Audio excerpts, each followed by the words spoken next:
brought us to this country as a labor force. We built a foundation and they hate us for it. They hate us for it. We built a foundation and they ain't pay us for it. They ain't pay us for it, but they gon' pay for it. Already prayed for it. Non-believers didn't pray for us. Non-believers didn't pray for us. We're black and we built the foundation. Stone by stone, generation to generation. Vultures said we had no culture. Them vultures got a Jay-Z poster. Them vultures got a lazy culture. Vultures eat what they didn't kill. Vultures sleep what they didn't build. They brought us to this country as a labor force. We built the foundation and they hate us for it. We built the foundation and they ain't pay us for it. They ain't pay for it, but they gon' pay for it. Already prayed for it. Nobody prayed for it. Nobody doesn't pray for us. Nobody doesn't pray for us. We're black and we built the foundation. Stone by stone, generation to generation. Vultures said we had no culture. And vultures got a Jay-Z poster. Them vultures got a lazy poster.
A broad cultural, ethnic, and racial identity for people of African descent in the U.S.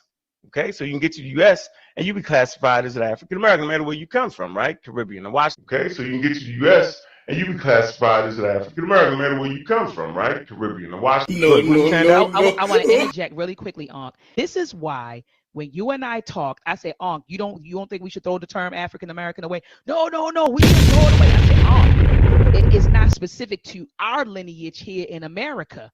It's not specific to our lineage here in America. Anybody that comes over here who's a descent, who is of African descent can claim to be an African American.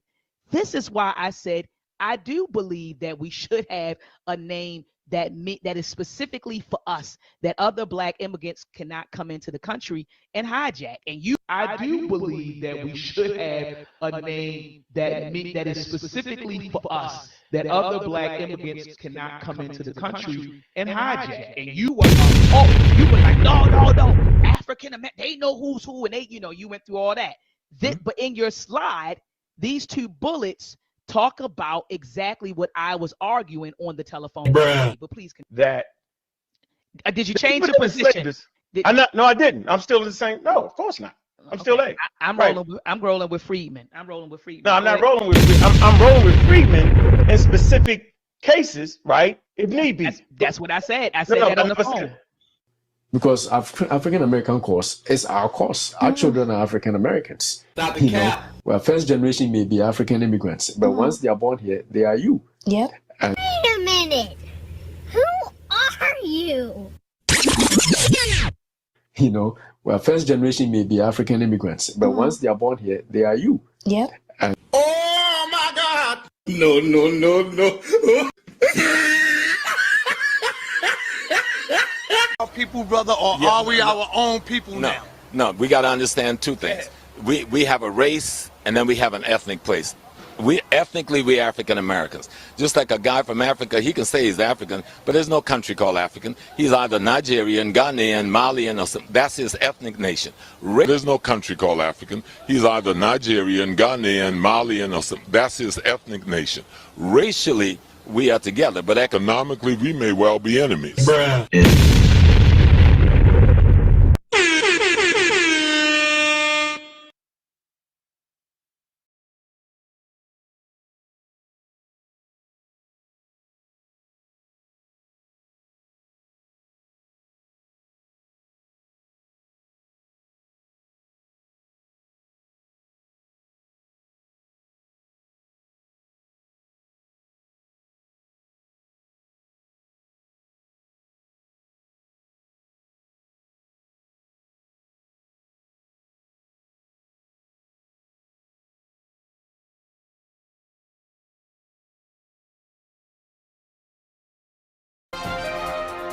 What a really sporty black chicken in, man. Before at me like sporty. How do you feel about the diaspora wars going on with the FBA and all these different other black immigrant groups and from Africa and things of that nature? I said, well, you know me. I grew up in the streets and I understand gangs and gang politics, you know. And it's even worse in the penitentiary. So I've been to the pen, so I understand it. So I look at it like that. So, you know, in the streets and in the penitentiary, you got all these different gangs. You got Blood, you got Crips, you got Pyru, you got GD, you got Vice Lords, you got the Latin Kings, you got the Aryan Nation, and so forth, right? So then you got to think about it like, so with the diaspora, it's kind of like Crip. Everybody repping the blue, but it's so many different factions and subsets, and it's a lot of rivalry. You know what I'm saying? You got certain Crip sets that hate other Crip sets more than they hate some Bloods over here. So it's kind of the same thing. Like with diaspora, you know, we all black, but everybody choosing to rip their own thing, their own hood, their own lineage. You know, so when you hear black people say they delineating, right? It's basically like, shit, we falling to the left, we branching off from the rest of y'all. You know what I'm saying? So when it's like that, people need to realize who their allies are, right? And then one thing about the black Americans, we ain't never had no allies through history. Ain't nobody ever allied with us. We've been in this shit on our own the whole while. We ain't never been no boats or planes or nothing that came to the American soil to try to help black people. Ain't nobody try to come bail us out. Ain't nobody try to lend her no aid. You know what I'm saying? So we have no allies, you know. So, and the sooner you know that, the better, you know. And shit, we fine with that. So now, when the shoe on the other foot, and you got these different black immigrant groups who been targeted by white supremacy, you know, and these folks trying to, you know, deport them, send them back from which they came, they got to look at their allies and see who their allies are. And it seems like it's convenient for a lot of people to want to reach out for help from the black Americans when they find themselves in a bind. But the problem is, it got to be reciprocal. You know what I'm saying? It got to be reciprocal. And if it's not reciprocal, then black folk, they not going to help you. Because it's just like the old people always say, you got to pick your battles, right? So you got to know what's worth fighting for and what's not, you know? So the battle of mass deportation and things of this nature, you're not going to get the majority of black people to partake in that fight. No.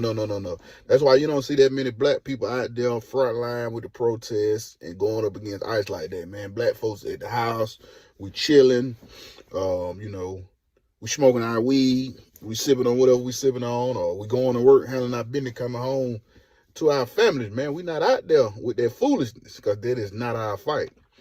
So hopefully that helps summarize it to you all. And stay blessed, stay safe, and stay warm.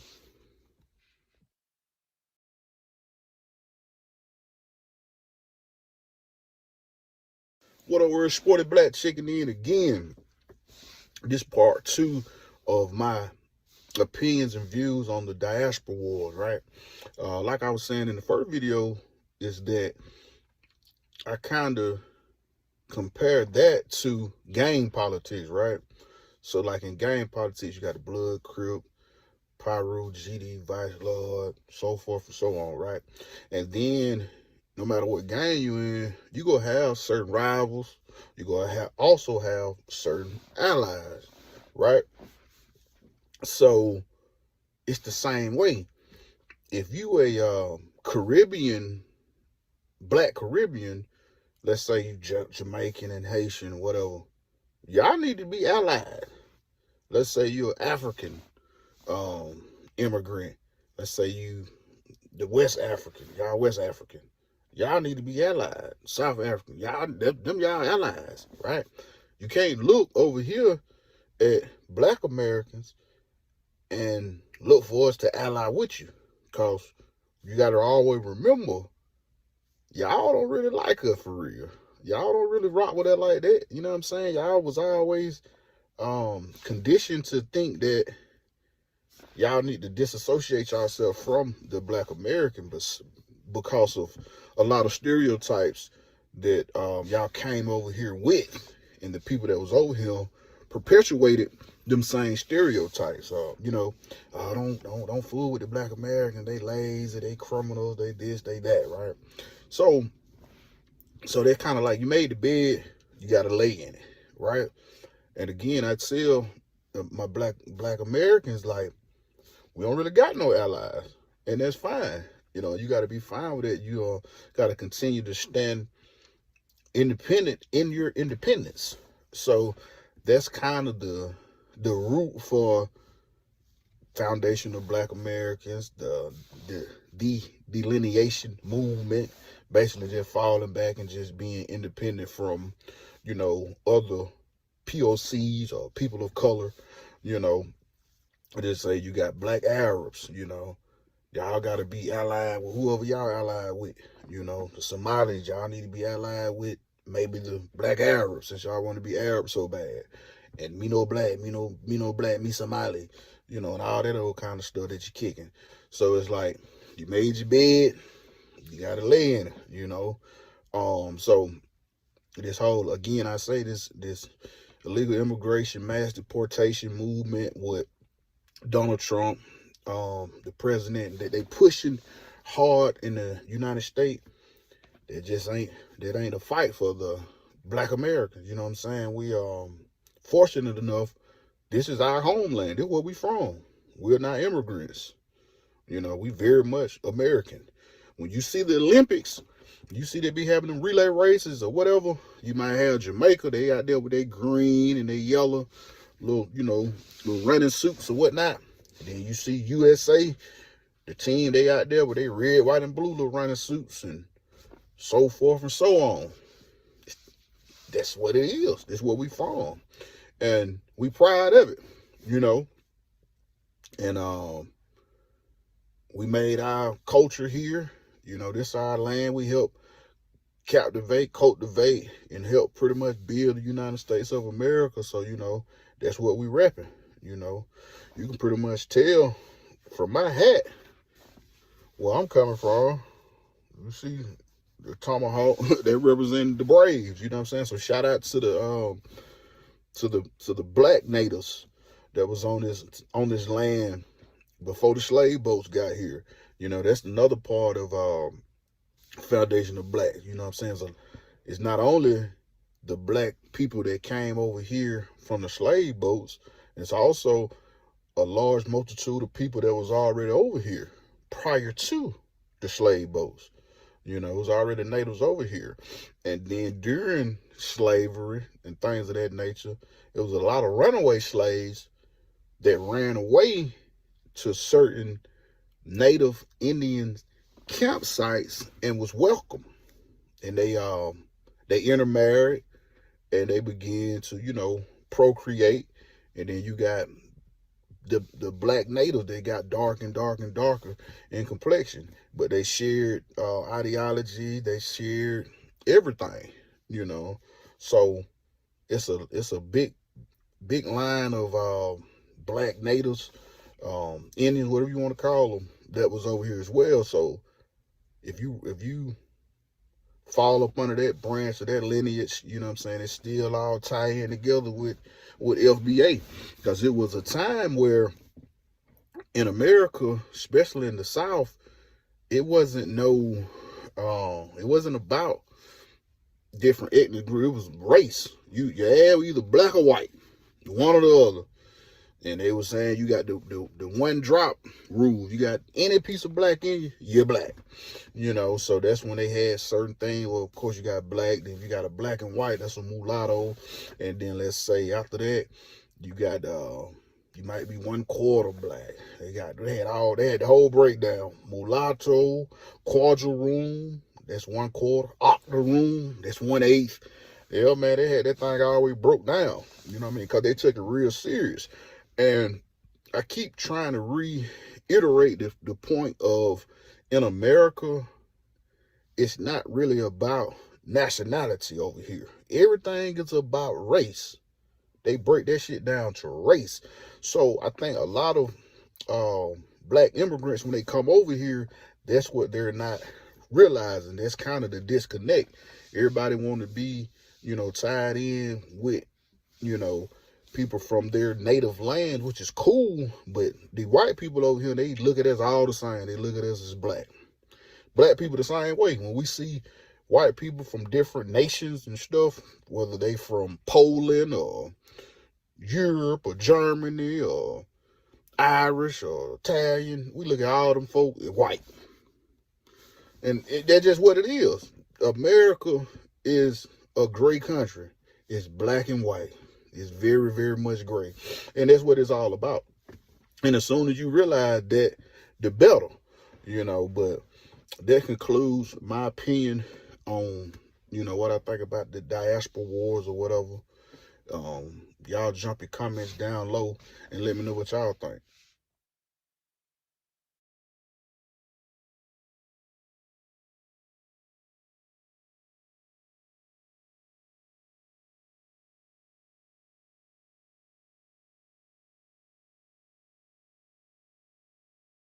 Say that you are for the liberation of black people if you're only for the liberation of some black people. Jay Nice on the mic, back with another video. So I was watching an old video of mine from 2020, right? All right, so this Tether keeps asking for the link. My guy, listen, man, I don't know how you think it's gonna go. I'm gonna ask you questions. If you don't answer to my liking, you're getting off. I don't want no babble. I don't want no circular reasoning, circular talking. Right? I wish not to converse with people who cannot have a conversation founded on truth. So I'm gonna give you the link right here. It's Tether. Here you go. Get the link. Once you start babbling and can't answer simple questions straightforward, you're out of here. And yes, we're going to pick up back on Garvey. Right? I know it hurts your heart, but we're going to pick up back on Garvey. So go ahead and click the link and waste our time, but we're going to get back on Garvey. We're going to establish truth, right? I don't think none of y'all can be honest. So once you show you can kind of be honest, then we can dialogue. But once you fail this litmus test, I'm going to kick you off again. Right after I had gotten suspended from Clubhouse. So now the other Tether that was yapping about we're a gang or something like that, he was just babbling, just talking in circles over and over and over. He said this is like a game. So that guy got the link also. I sent that guy the link, and he told me he was ready at 11:30 a.m. and earlier, and I ain't seen him since. And I've been hitting him up, trying to get him over here. So we'll see if he comes on. And okay, this woman, I think she's from Cameroon. And again, none of these tethers can honestly speak on this so-called diaspora war and how it's one-sided. All of them gotta somehow act like, hey, it's both ways. And every time they give an example of what we say is never nothing, but they got a plethora of examples of how Africans are starting a one-sided diaspora war, right? So man, they go to the link, click it. The tether who keeps asking for the link. And no, you're not going to come on to preach no Pan-Africanism. Once you start doing that, I'll mute you and get you out of here. Video made me want to record this video. So I have a new book coming out February 24th called Rise and Resist. And it looks at the global legacy of Black resistance and what it can. Okay, so this Cameroon woman, again, you know the game. They all are magically Black, and we are the true Black people. We're magically African.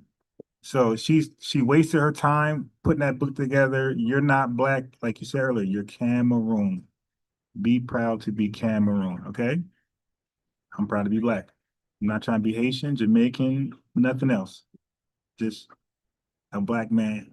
That's it. So be very proud to be Cameroon. You're not Black. Can teach us about resistance right now in this moment. And I want let me say thank you to Back in Action. He sent a $5 cash app. Okay, when I wasn't even live, he sent the $5 cash app 10 a.m. this morning. Shout out to you.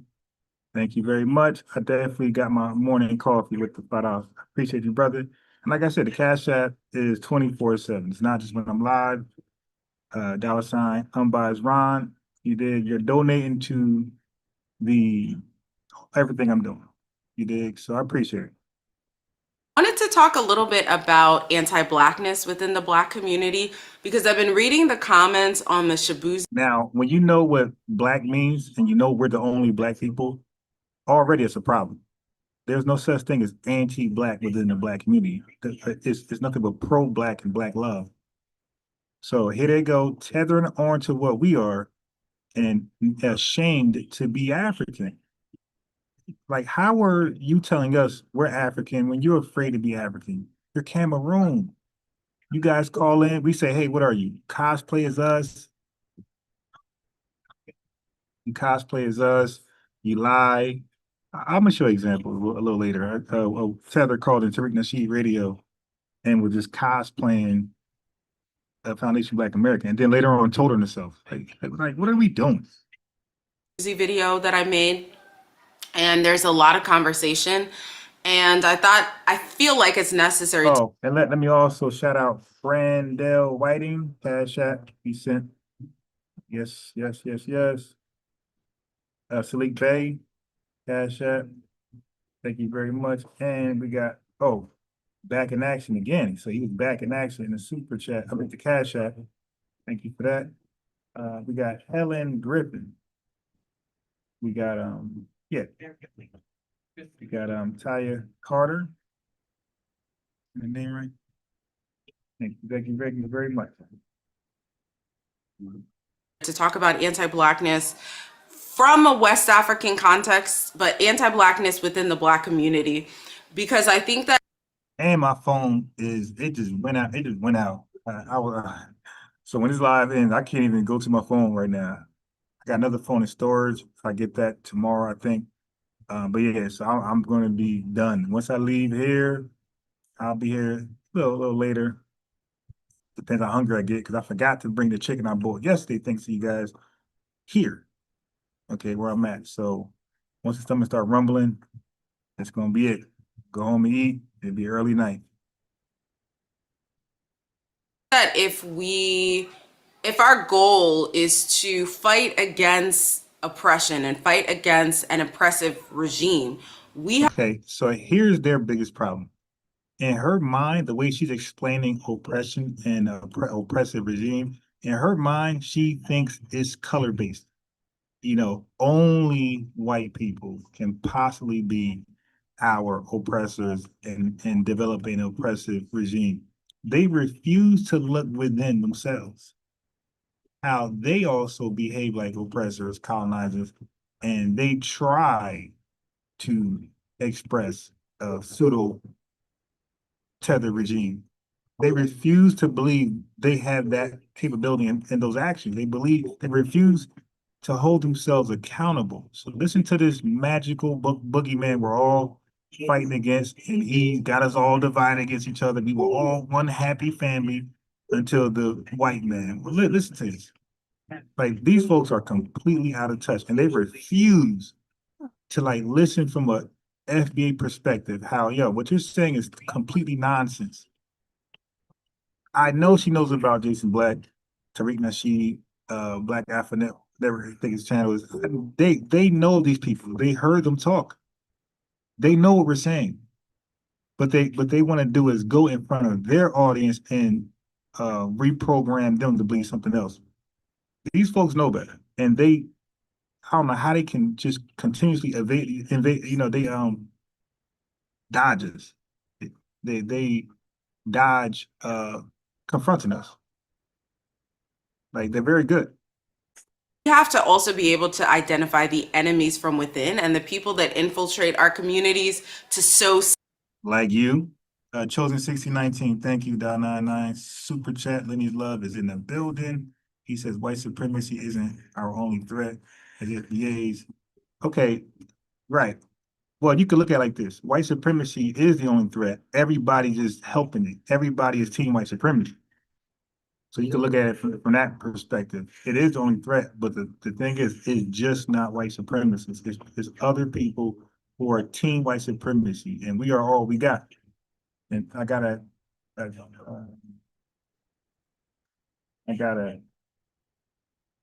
Cash App just now. Thank you, Alexis Berry. I see it. I'm starting to catch the Cash Apps in real time. I'll try my best. Thank you, Alexis Berry. She said she supported the channel. Thank you very much. Seeds of division and to keep us divided. And I do think that diaspora wars function as a way to keep us divided. So I want to talk about. So you already know where she's going. Diaspora wars keeps us divided. The people who reach out all the time to Africa and the Caribbean, all of a sudden, we just became the xenophobic people overnight. We got leaders who got shit done in other countries. Didn't Jesse Jackson or Al Sharpton go get some POWs of war released? Like, let me see.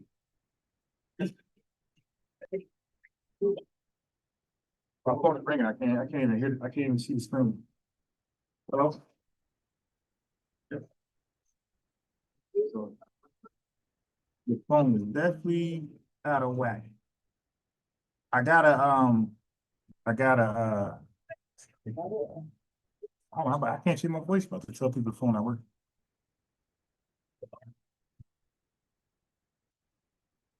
No, I'll do that.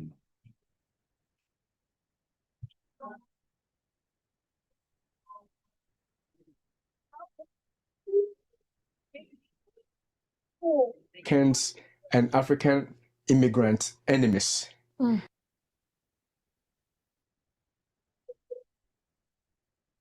About anti-blackness, I want to talk about anti-blackness within the West African community, and I also want to tie it all together with my new book. So in my book, I talked about anti-blackness in 3 specific ways. So one of the figures.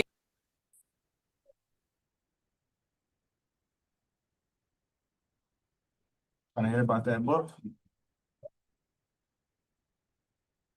Ali, what's up, man? Bro, how you doing today, man? What's going on with you? Chilling, not bad. I'm listening to the show if you want to keep playing. Okay. Nah, I want to see where this is going. You about to save some time.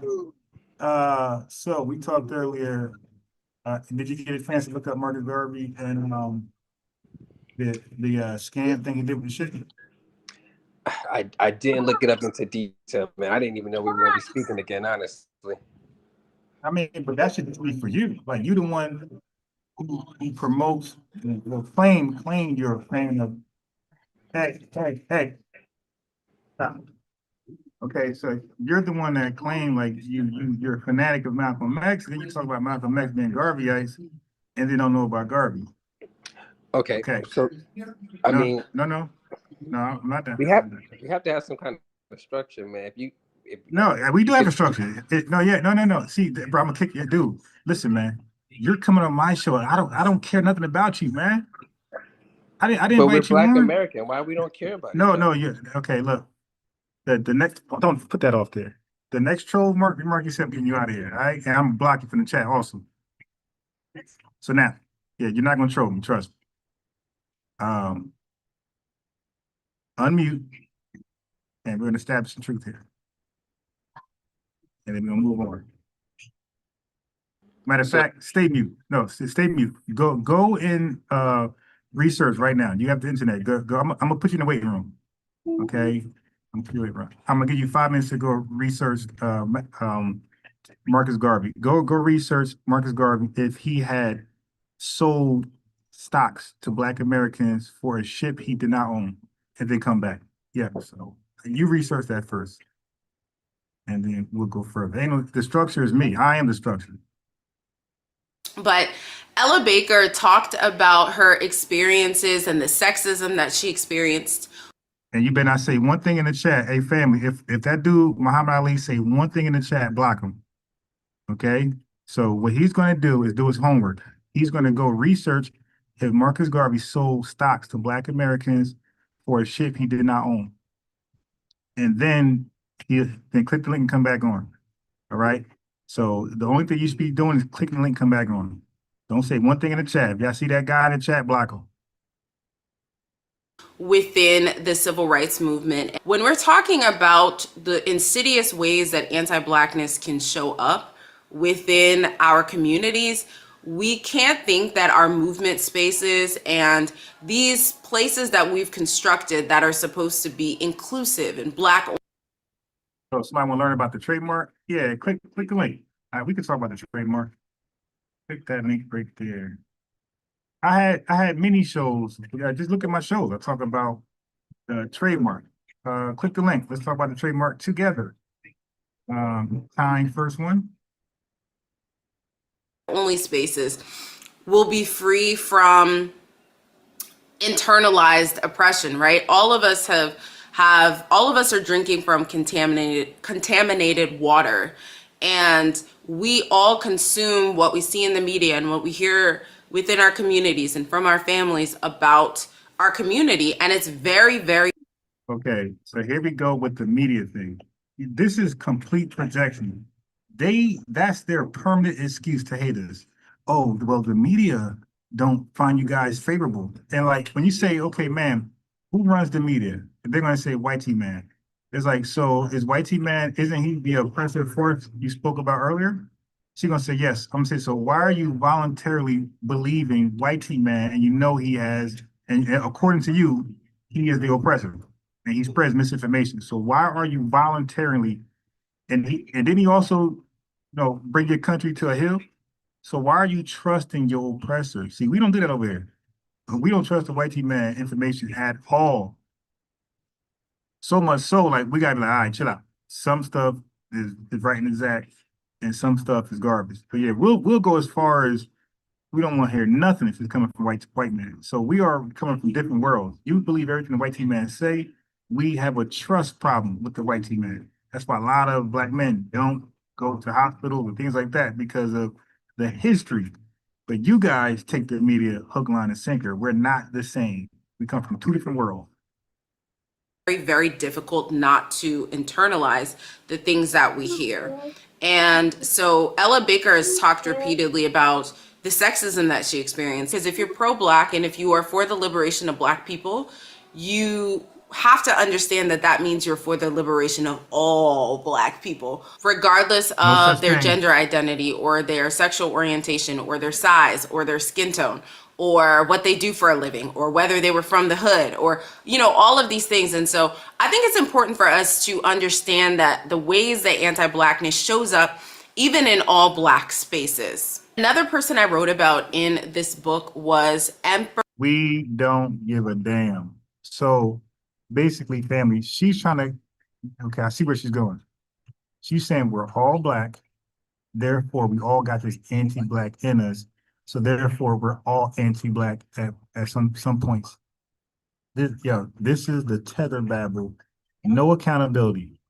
We all are bad.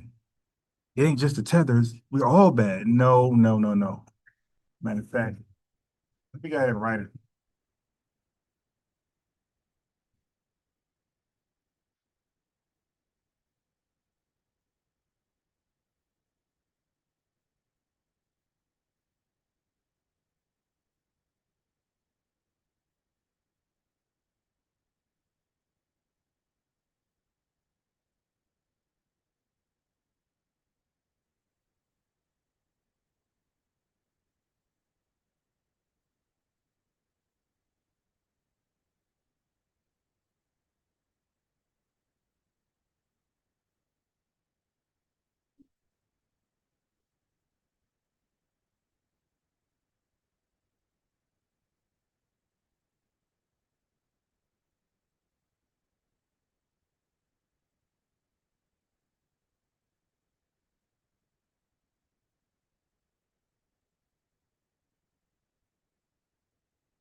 So I said, if we're all Black, then what kind of Black are Adolf Friedman? I said, because wouldn't you be Cameroon Black? Nigerians are Black Nigerian, which is all false, but I'm using her logic. I said, what kind of Blacks are Black Americans? As you see, it doesn't make sense. You can't tether onto our ethnicity because we're all Black and they are Black Nigerians and Black this, Black. Ooh, what kind of Black are we? Are we Black Americans? Black African Americans? It's stupid. It's stupid. It makes no sense. And that's why we got to call it out and always let them know, no, you are not one of us. You're not Black. You're Cameroon. People to go back to. So I don't count Liberia, but Ethiopia is considered the only African country that was never colonized because of this particular emperor who was able to help Ethiopia resist European invasion. He also led a complicated Wait, what? legacy. And according to some of the research I found, he actually denied that he was Black, or he was one of the I know Blacks, right? So all of you are that. All of you are that. Can't tether on, man. Not allowing. He denied his Black identity, and he also allegedly owned slaves. And so I wanted to talk about the ways that anti-Blackness shows up within the Black community specifically. So I've written about the ways that internalized oppression shows up, specifically in the work. You just wasted time writing that damn book. In the Black community, because again, I think that if our goal is to liberate Black people, we have to address the ways that if you're calling everybody Black, then no, that's not our goal to liberate billions of people. That's not the Foundation Black American goal at all. Y'all can, and look, it's amazing how these folks can't liberate themselves or their neighbor. They can't liberate themselves or their neighbor, but they want to liberate the entire world. I mean, God damn, like, don't charity start at home? Why not start liberating yourselves first? And then your neighbor, and then the next tribe, the next tribe. These guys are not giving up their tribal affiliations. Those tribes are not coming together at all. Stop it, man. that anti-blackness shows up within our communities. And so I talked about it in the what's his name, Shabuzi video, but and again, I don't know Shabuzi, right? I can only speak to what I've seen in the West African community. Shabuzi's Nigerian. My parents are from Cameroon. But what I see in a lot of West African communities is that there is this belief that we are somehow better than our Black American siblings.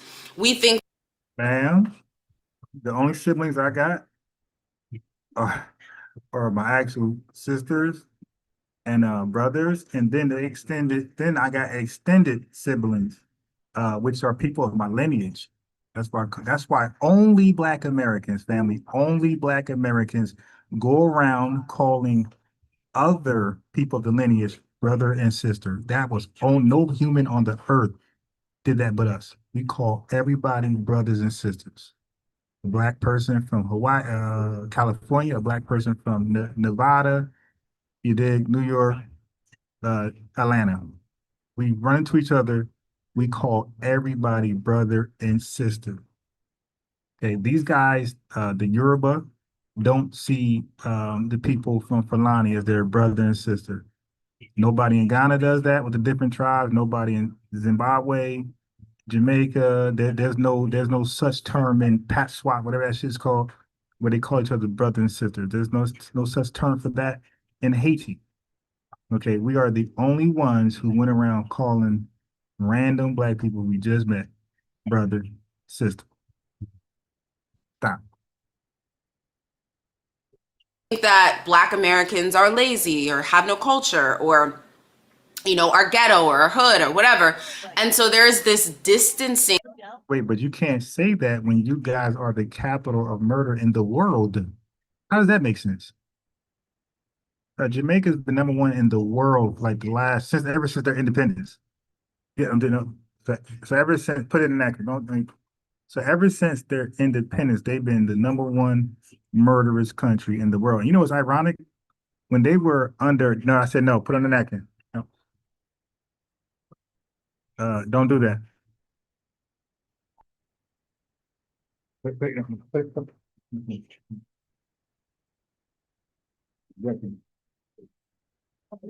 What's ironic is that when they was under British subjection, right, before they gained independence, they were the safest country in the world. They had least violence, least murders than any country in the world.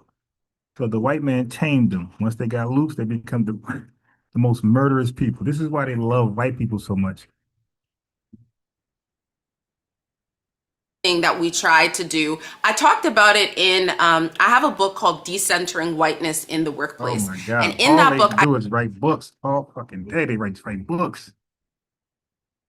Blackness within the Black community can show up in Black immigrants coming here and arriving here and thinking that we are no such thing as a Black immigrant. They're African immigrants. They like the word African so much when it applies to us, but when it applies to themselves, they're not African. They're Cameroon, Zimbabwean, and Black immigrants. No, they're African immigrants. Somehow better than the indigenous Black people who have been here. They do not believe that. That's just like that's their way of letting white man say, hey, we're with you. They do not believe that shit at all. Don't forget, you guys got a homeland. You guys lived in your homeland before. That means you've seen how bad it gets. You've seen people eat cats in real life, dogs in real life. You see people eat monkeys in real life, okay? You guys do not believe that shit at all. We're in a first world superpower, greatest country ever. There's no way to believe that. Our homeless panhandlers make more than an average Nigerian in Nigeria. Blackness also shows up, and I've talked about this extensively in my work, as hair discrimination. I've experienced this as somebody who has 4C hair. And I have which I'm gonna link up there, I have a video I recorded about my 4C hair journey, and I've also written a— Hey, I'm gonna time you out, time one first for 30 minutes. Truth can be censored, and I just did it, all right? So, no, you're not gonna troll. I gave you guys the, I don't know where y'all getting this this from. You don't have no constitutional rights in my chat. Okay, the constitutional rights are just our own code, right? The only thing we stand by is on code here in this chat. You ain't on code, you ain't got no rights. You heard that, Ali? You ain't got no rights over here, buddy. You ain't got no right to speak. When you call in my show, you shut up and listen and you answer questions. And I may let you talk here and there, but you'll never be able to freely just speak on my show ever. Okay, you're a fool, and we don't want to hear foolishness. An article, the only article from Harvard Business Review, which was talking about texturism and hair discrimination, specifically what Black women experience when it comes to our hair in the workplace. I've written extensively about this for Forbes as well. Here are some of my articles. Celebrities, right? Where elitism is another way that anti-Blackness can show up, where people feel like, as a teenager, I felt like, oh, I can't relate to this experience. But Kanye was somebody that I felt like I could relate to his experience every night and day. And he talked about, right, Spaceship was my song. And I just could relate as somebody who worked in retail all throughout high school. I could relate to that feeling of just working for the man every night and day and just feeling like underpaid and underappreciated. They start to switch up, right? And they forget where they came from. That maybe I'll do a whole video on that if y'all want, but it impacts darker skinned Black people, or excuse me, darker skinned people, because you don't have to be Black to experience colorism. The denial of that is anti-Blackness shows up in our communities, is people think. Yeah, family. Listen, I need some flowers, because I told you guys what they hate more than us delineating. They hate us gatekeeping Black. I noticed that. I said some of them would accept delineation. I even heard people call in telling that she's like, okay, you guys are delineating. Okay, now what? But what they can't stand is when they learn they're not even Black. When they learn that, that's when they totally do the 14. But we got to explain to them how they're not Black. Maybe tomorrow morning, I'll go over my dialogue with George Macon from Street Media TV. I was explaining to him how in depth, and he was playing devil's advocacy, giving me some pushback. And I aced that. I aced that test. Like, yo, they're not Black. Even he had to acknowledge, like, yeah, you're right. Only Black people are foundational Black Americans. That's it. Thinking that they're better than, or they're more pretty, or because they're the preference. And by the way, y'all don't have to troll. I'm giving y'all the link right here. That's the link. You don't got to troll. There go the link. And they're lighter skin with green eyes, that they will be treated better. And there's so many examples of this. Y'all have seen it, whether in real life or on TV or in the media, that I don't need to belabor the point. We have to call it out whenever we see it. We can't let things like that. When people make little comments, when this streamer is making comments about Doechii, we know that the reason that he's making these very specific comments and he's able to. Okay. He can throw that away. Yeah, so babbling. So Ali want to come back on here. I'm assuming that he went and researched Garvey. So if you have not researched Garvey, then you can't talk. Have you had a chance to go research Marcus Garvey soliciting stocks for a ship he did not own? Do I have time to reply, or? Did you research it? Yes or no, man? It's not a long reply for that. No, I did not. Okay, so go on mute and go research it, man, real quick. How you waiting? To get away with it is because Doechii is a more melanated Black woman. If Doechii was somebody that looked like Beyonce, we would see that these people who are taking shots at Doechii would be getting more backlash. So we have to understand how the system of colorism works and how it is just a tool of anti-Blackness within our communities, right? And it pits us against each other. And we have to understand that colorism is a system that only impacts darker skin. Family, This all what she's talking is what they go through in their homelands. That has nothing to do with Black Americans. These guys are labeled by what shade of color they are. They got the terms mulatto, this person, that person, Tyler, something different than somebody else. They got that, not us. We could be light as snow and dark as midnight. And if your ancestry, if your lineage goes to U.S. chattel slavery, you are a foundational Black American. Okay, so that colorism, that's a projection from your homeland. We know nothing about that. Just like we don't know nothing about tribalism. Skin people. And just like y'all don't know anything about unity. We know nothing about tribalism. That's something you guys know about, but we know a lot about unity, and you know nothing about that. So we're just, like I said, we come from two different worlds. Within the Black community is an important thing for us to think about, and one, calling it out whenever we see it and whenever we witness it is imperative. For me, I try to do that a lot in my writing and what I share and post on social media through this video. Anytime we see it, we have to call it out. Also, secondly, education, right? Follow people like Mayowa's World. Need and desire to delineate. I do think that on all of these forums, there should be something that Here we go. Now we get to the point. It's not the same, but you wouldn't know that if you amalgamate all the Black people together. So I do completely understand Black America. No such thing as all Black people. It just, unless you're referring to all the Black people that can trace their lineage to U.S. chattel slavery, that's the only all Black people you can be speaking about. There's no other all Black people that extends outside of our lineage. Okay, that lie you keep trying to believe, you're gonna have a rude awakening, because we're waking up and we're not letting you tether onto our ethnicity. Like Tariq said, there's nothing you can join. You're born into it, man.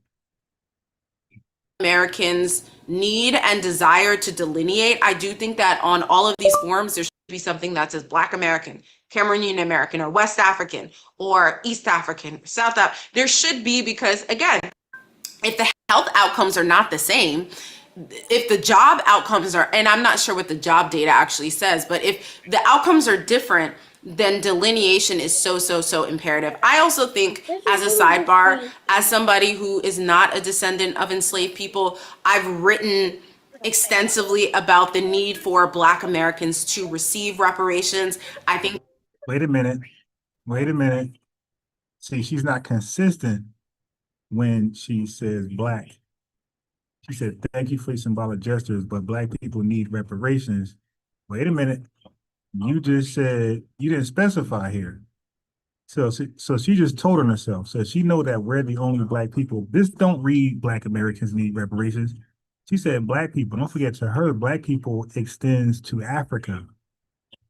Why would Africans be getting reparations? They got to pay it.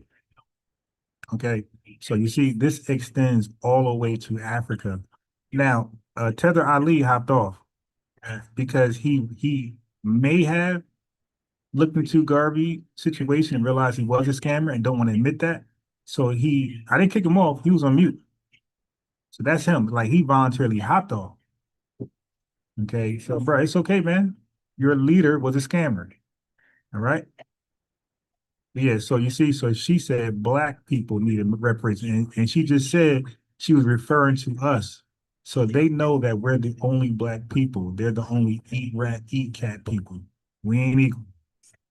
That those of us who call ourselves pro-Black or consider ourselves for the liberation of Black people should be advocating for reparations for Black American people. And also, I think that I should get reparations from the French government, because my family is from Cameroon that was colonized by both the French and the English. But no, wait. Hold on.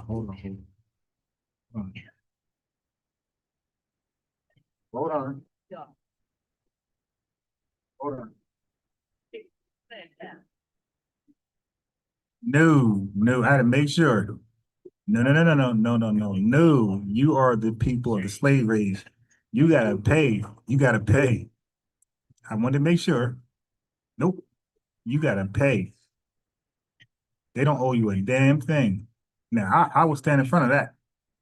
They don't owe you anything. You owe us. all three, British, French, all of them. Okay, so no.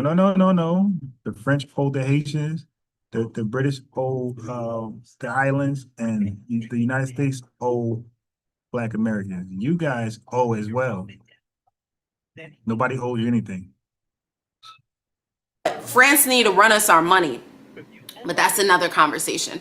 Yeah, it definitely is. And that's a conversation you guys never had with France because you know they don't owe you a damn thing.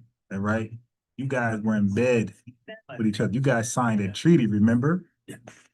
Yeah, what was the terms and conditions of that treaty? Yeah, that means it's all good. You know how you cop a plea? You cop a plea, you can't say you were in the public eye, if you cop the plea, you can't really say you're innocent. They're like, well, why didn't you go to trial? Copping a plea is seen as you didn't think you were innocent. You didn't think you'd be proven innocent. So you said you're guilty in some aspect. So no, you guys signed treaties waived out all the bad blood. And that's why you don't kiss white tea ass. Case in point. Case in point. Now, back to these weirdos. That's a powerful a topic that we need to discuss. And not just there, but here too.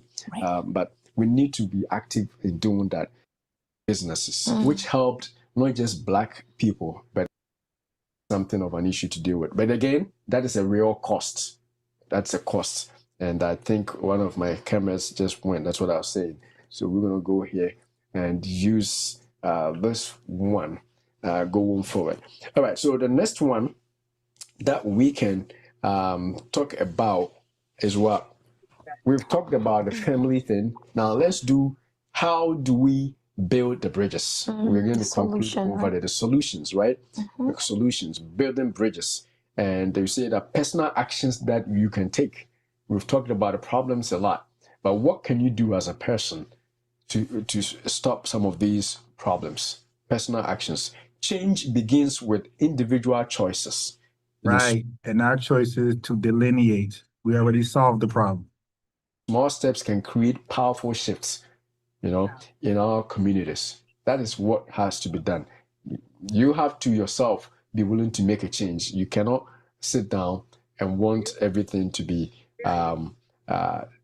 perfect when you are not doing anything about it. And so the first thing that we can do on personal level is to acknowledge each other, acknowledge the pain that we have. First listen to each other, and then judge later, or don't even judge at all. The kind of experience has been. If you are an African, if you acknowledge that, you understand them more, because there are certain things that we have to recognize that both groups have had historically difficult traumas, whether it's from. All right, yeah. Dude, stop. Stop it. Okay, we are not buying into this Pan-African stuff, right?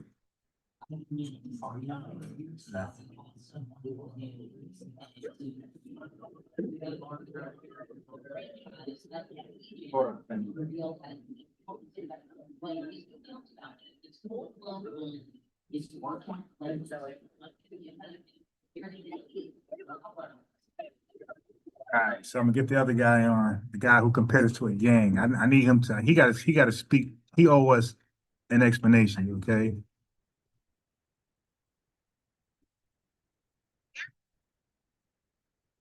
He owes an explanation. You just can't go around saying that we're a gang and we just gonna let that slide. You got to speak to that. All right. Now let's go here. So speaking of tethers, here's a tether who called in to Nasheed and try to pretend that she wasn't a tether. Man, but I just had to give you that. Does it mean to be in? Because I kind of hear your name every now and then. Is it Sweet Sandy? Yes. Hey, Sandy. Hi. So How you doing? I'm good. How are you doing? Okay, so I just I'm had good. a What's up? question. Go ahead. Because I kind of hear your name every now and then, can you explain? Because I'm kind of new. Can Okay. you explain like what does it mean to be an FBA, and do you like recognize African descent, or what does that actually mean? Oh, okay. Yeah, being a foundational Black American means one thing. It means one thing only. It means that your lineage can trace back continuously to the beginning of the United States. That means that your family was here when the United States was being built and formed. Your family was part of building the United States. That's all it means.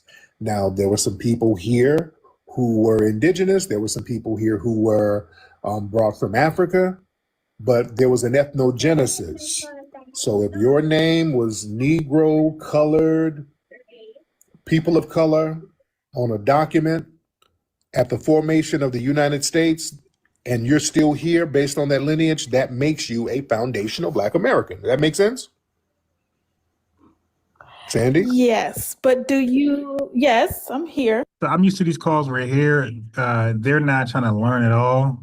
They're trying to sneak in some disrespect, but go ahead. Go ahead. Now, So, do I what? okay, so that's the part of America, but what about before that? Do you have African descent, or are you of African descent? Yeah, many of us are. I have African descent. I have African genes. But most people on the planet have African genes. Everybody has African genes. So yeah, I have African genetics, but I'm not a continental African. We had an ethnogenesis here, and we're not immigrants. We didn't immigrate here. So we're not continental Africans. So using the term African American, that's an incorrect term. We don't have citizenship nowhere in Africa. When we were building the United States centuries ago, many of the African nations don't even exist anymore. The African nation states, none of them exist. The only thing that exists from back in those days is Ethiopia. But none of those other African states exist at all. So none of those tribal groups have been remixed. So it's not even the same continent. So we're not the same ethnic group. We're a whole different ethnic group, just like Jamaicans. Jamaicans, they have African lineage. Well, they have African genetics, but they are a distinct ethnic group. Haitians, they have African genetics, but they are a distinct ethnic group. We got some African genetics, but we are a distinct ethnic group. The problem is, why do you think everybody wants to make us just identify solely with African? Well, because I think we are. I mean, I don't know why everybody does, but I mean, I'm of African descent and proud of it. But I was just wondering what, you describe as FBA. Now, what part of Africa is your family from? Well, they can be, my mother's lineage can be traced to Cameroon, to West Africa, West/Central Africa. Okay. Yeah. So I don't know. Have you been there? I have been to Ghana, Senegal, and Guinea. I haven't been to Cameroon because the political instability.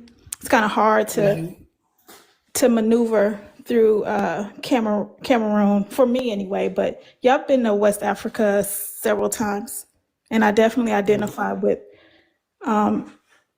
many things over there. Like what? Like cultural things, my body shape, my body type, my hair, my look, the way I laugh, the loudness of it all. It all makes sense when I go there. But this is just me. It all makes sense when I go. The way I walk, the way I talk. I don't. You don't sound like nobody over there, ma'am. I'm listening to you, and I was just over there a few weeks ago. I don't mean accent. I don't mean accent wise. I mean as far as like I said, my loudness, my laughter, things of that nature, which I don't think is specific to the U.S. It's more rooted in Africa. Really? Yeah, really. Anybody in your family an immigrant? No, I wouldn't say that they were an immigrant. You don't sound too sure. No, I'm just saying as far as they didn't come through, they were forced here, so I wouldn't say that they were immigrants. So I'm sure of that. Oh, okay. Are you dating an African man? No, I'm not dating an African man. Were you dating an African man? I have once in the past, yes. Right. What does that have to do with anything? Yeah. We called that proxy tethering. Oh, okay. I don't understand all that. Yeah, I'll explain it to you one day, but I got it. But okay. But yeah, listen, if you want to identify with being a generic African, people, that's fine. If that's what you want to, if you want to put on a kente cloth, that's fine. I have ancestors here that I'm going to give my respect and props to. That's in this soil. Yeah, I got foundational Black American. Wouldn't that be a generic African? Do you like foundational Black? No, that's a very specific group. They're not generic. No, they are foundational Black American. You can't get no more African descent. Of African descent, which makes them generic. Everybody has African descent, dear. Yeah, but that makes them just as generic as what you're trying to. No, it doesn't. Be comedic with me about. I'm not being comedic. No, that doesn't make them generic. That makes them very specific, ma'am. Well, they have a very specific lineage. They have a very specific lineage that other people don't have. We're the only people who have a very specific lineage as Black people here at the beginning of this country. That makes us very unique. That's why everything about America culturally comes from foundational Black Americans. It doesn't come from Africa. Yeah, but by way of Africa. Okay, name the African Beyonce. Just because you don't have a billionaire Beyonce, that doesn't mean that there aren't many of them. Okay, let's have one that's not a billionaire. Name the African Jasmine Sullivan. She's not a billionaire, but she's a phenomenal foundational Black American singer. Well, there are definitely, like I said, I've been to Guinea, I've been to Ghana and Senegal, and there are definitely beautiful singers over there. Mama Dama Toure is one, T-O-U-R-E. Yeah, exactly. That's exactly my point. Because they don't sound like us, man. That's not because we never heard of them because they don't sound like us. She's mainstream.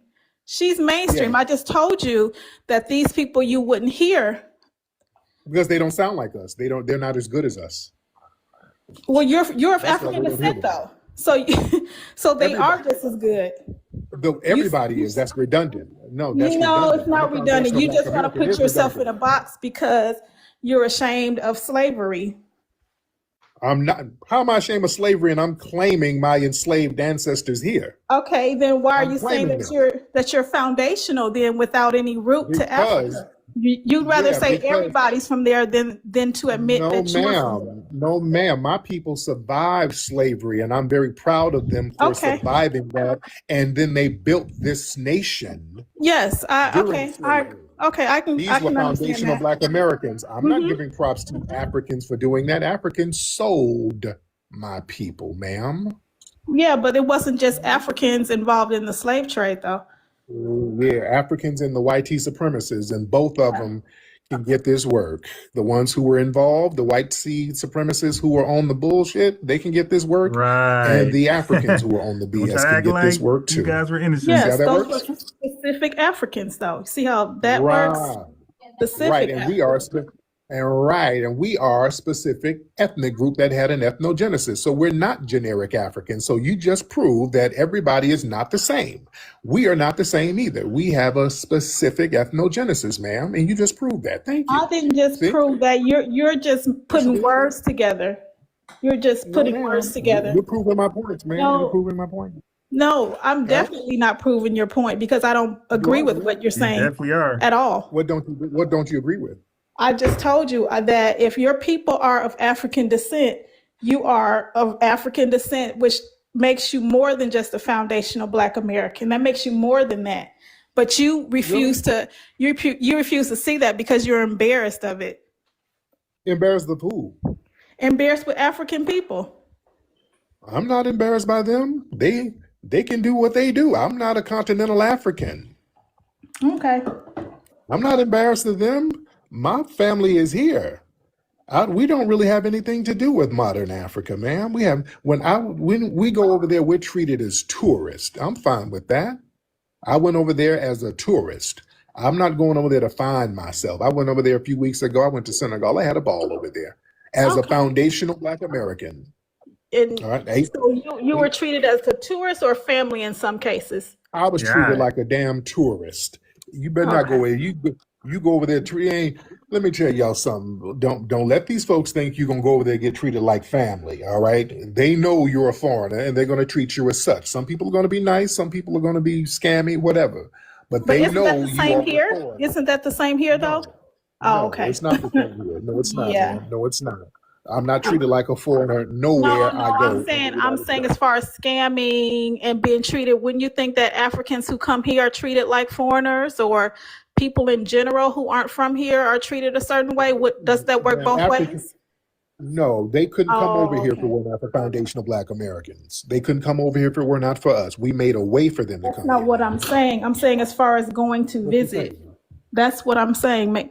Listen to what I'm saying. I said if Africans were to come here, or anybody foreign to this country, as you call it, wouldn't they be treated a specific way? Are you saying that scammers aren't here? People don't get scammed? We're not. Nobody's scamming no Africans. Nothing. You can blow. You know good and well we ain't scamming them. They ain't got nothing to scam.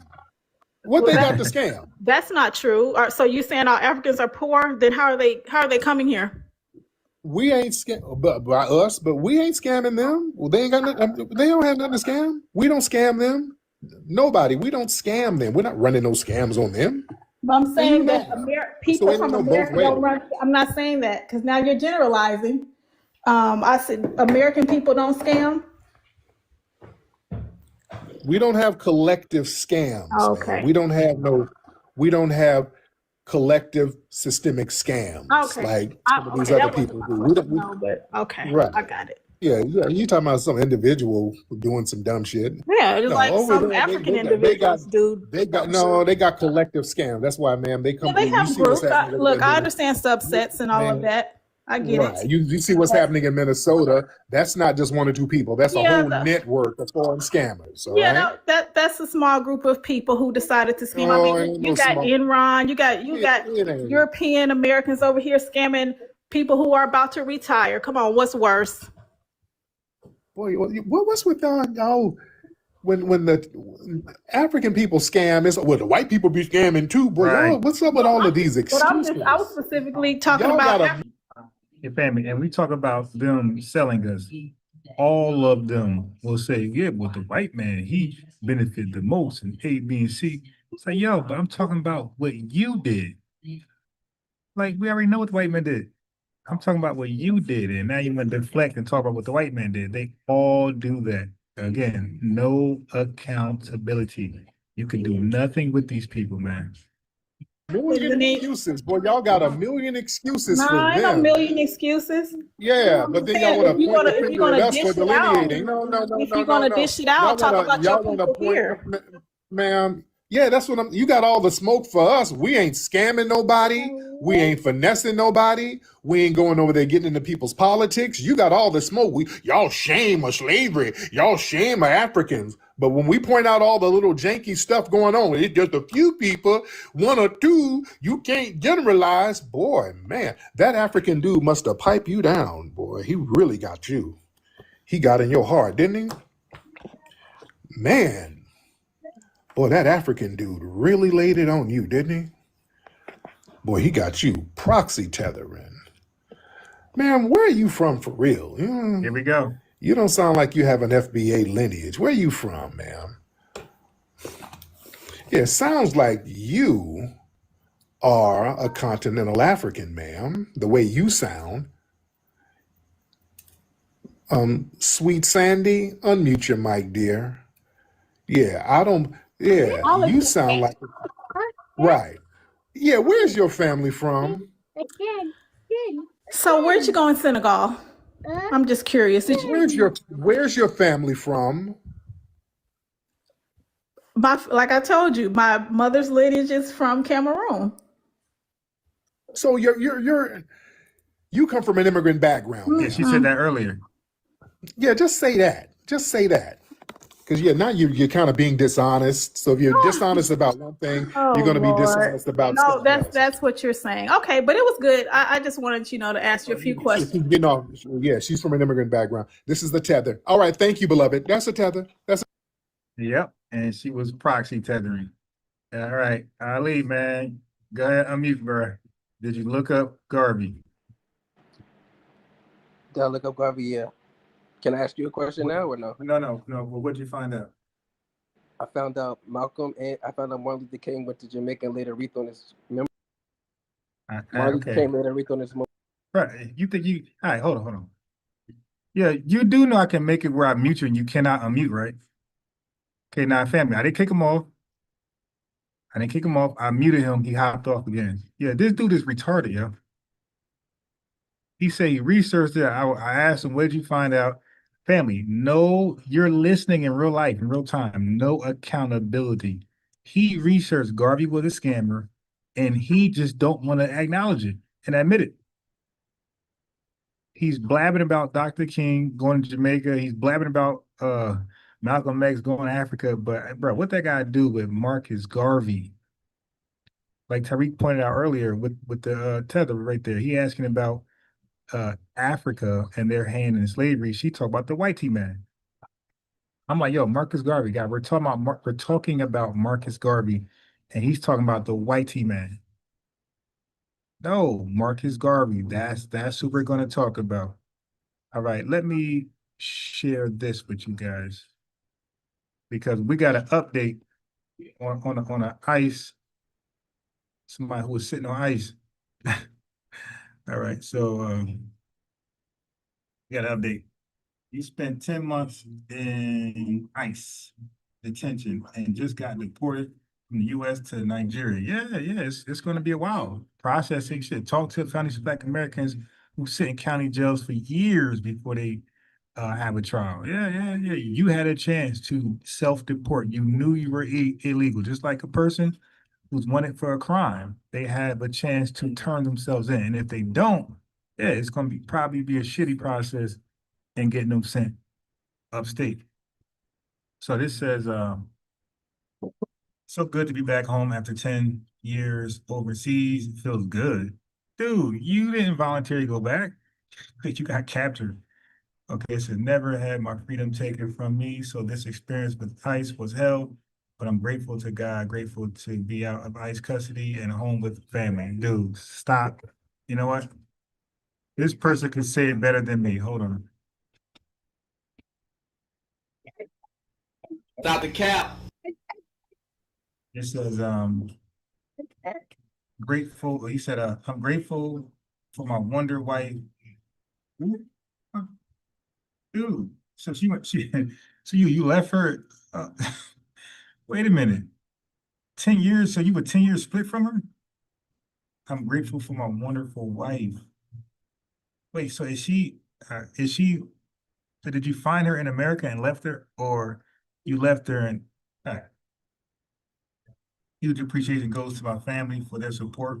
What support? And I appreciate everyone who sent well wishes, prayers, financial support, words of encouragement. I left America blessed, free, and alive, which is a lot to be grateful for. We back though, currently resetting and planning, but wanting you to know, dude, keep your ass in Nigeria. It's rainy nights, I know. And look, and because your goofy ass got deported, you probably can never come back. And see, that's the thing. Okay, you have a chance to go back voluntarily and do it the right way and come back legally. But I think they said if they catch you and got to deport you, you can't come back. Okay.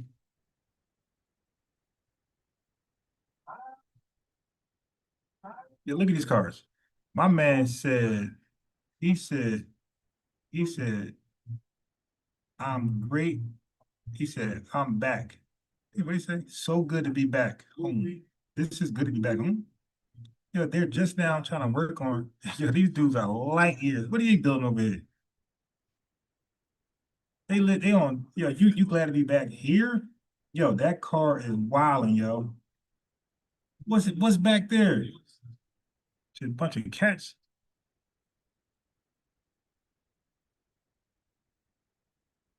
Yeah, dude. That is not a flex, man. You don't look like you happy to be back. I'm sorry. That is not given. I'm happy to be back. That's given. Damn, they caught me. They got me. If it wasn't for you kids, some Scooby-Doo type stuff. If it wasn't for you kids, I would have. Nah, yeah, that's not giving happy vibes, my guy. Hold on. That is not giving happy vibes. People travel, they close all their businesses back home. Interpol has taken all my phones from my shop. All my phones. When I returned to Ghana, and all the monies I made in America from the 11 months that I stayed here, I reinvested everything back into the shop. I bought phones. I bought new, used, everything. He has opened the safe and taken everything from my shop and ran away. This is why when people grow up to somewhere and they become some entrepreneurs, they are wicked. And then they treat their employees very terribly because people have given them bad history. People I work with, I treat them like their kid, I treat them like their royalty. But look at how some of them pay you back. Everything. I only left Ghana for a year. All my 2 businesses are gone. My clothing store is gone. My food shop at this point, all my inventory is gone. This is why people travel and they close, and then you say that, oh, you come and reinvest back home. Invest back home for who? I have hustled since 2016. I have put in my grind. I have put in all the effort. I've had you to work with you, to teach you, to help you become somebody. This is the reason why when people travel, they close up. Yeah, man. So this is how they really feel. Stop all that I'm glad to be back home bullshit. And then you are not glad to be back home. Your ass would have been self-reported and came back here the right way. Okay? Well, oh my God. Hey, look at this right here. These guys are crazy, yo. All these guys deported. And they told me I was going to. Hey, my man look at night. He look at his homeland like a bid, like a prison bid. Yeah, my man treating Nigeria like a prison bid. He said, how I got sent to Nigeria for 2 years. My auntie's 50th birthday party. I never came back. When I was in secondary school, year 9 to be specific, my parents told me I was going to my auntie's birthday party in Nigeria and that I should obviously pack my stuff, that I'm coming back, all of that type of stuff. I didn't think there was any reason to be concerned, so I packed my bags and I went. So when I arrived to Nigeria, I was very confused because the first thing that happened was we went to the barber shop and they were shaving my head bald. The second red flag was when I went to the tailor and they were fitting me for a school uniform. And then I started to think, what is going on here? I wasn't putting the dots together fully. Then obviously my mom told me I'm staying here, and I can't lie, bro, the way I cried. Honestly, I thought my life was over because, bro, there was nothing I could have done. And in retrospect, looking back at my experience living in Nigeria, it wasn't actually bad at all. I feel like it was just the fact. Yeah, well, now they claim they're happy to be back home. They're looking at this right here. They don't want to fix this. And my man said, hold on. Come on. My man was just flexing Nigerian money, yo. That I didn't have the choice to go there. But I really enjoy the fact that I've been able to live in several places and I'm able to adapt really quickly to different environments, and it also allows me to resonate with people's struggles and understand people a bit more. So that's another reason why I've been giving back, doing like the food giveaways and trying to raise awareness of sickle cell just to build up our community a bit more. So yeah, 2026, positive things only, and God bless you. Love. My parents sent me to Nigeria for 2 years and they told me I was going to my auntie's 50th birthday party. Yeah, his parents set him up, yo. That is crazy. Wow. What else? I think we got more updates out there with these guys getting sent back home. Oh yeah, hold on. Got some more.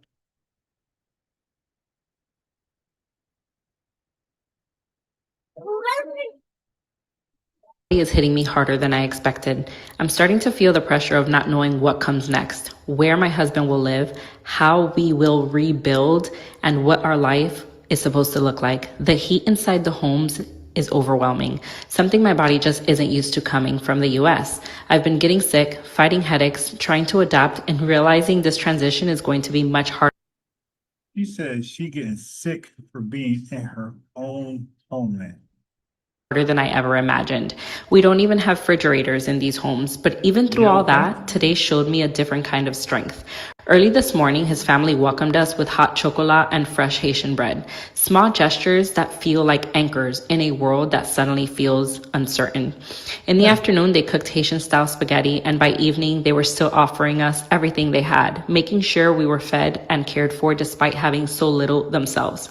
There's something incredibly powerful about being surrounded by people who have so little, yet give so much. Their generosity wasn't just kindness, it was love in its purest form, a reminder that real wealth isn't what you own, it's what you're willing to share.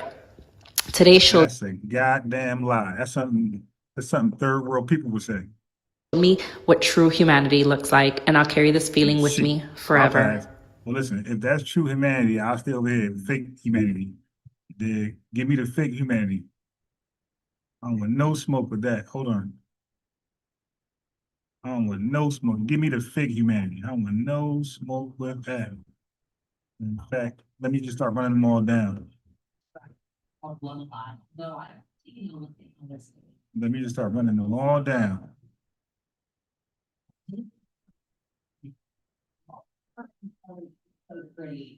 She'd be a whole lot prettier if she lay on once in a while.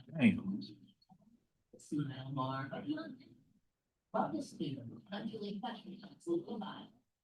Yeah, we got some updates. All this "my homeland is great" type shit. We're debunking that old. Oh, I can't show this one. This thing eating it, man. Oh my God. Okay. All right. These guys claim they don't eat monkeys. Whatever. What's that? What you picking up? What you gonna make that with? Spaghetti? Meatloaf? Egg? Let me make sure. Yeah, Ali's still trolling in the chat. There they go. There they go.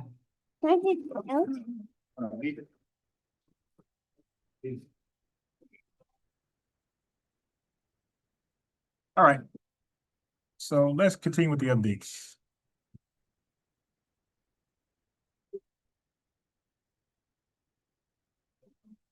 Have money. That's the most delusional statement you can ever make, because no matter the money you have, you cannot escape Nigeria's infrastructural and systemic failures. No matter the money you have, you will still ply on those bad roads. No matter the money you have, there most likely will not be an ambulance or a first responder if you have an accident. Look at Anthony Joshua. I saw a clip of Anthony Joshua and one of his friends that just passed from the accident, and they were playing table tennis. It just made me teary-eyed. How will he explain that he went to Nigeria with his friends? One is his personal trainer, the other one is his coach. Nigeria is sweet when you have money. Guess who's been flown out of the country after the accident? Anthony Joshua. And there are Nigerians in my comment section saying I'm demarketing Nigeria. I need you guys to check this out. It's not even about the road.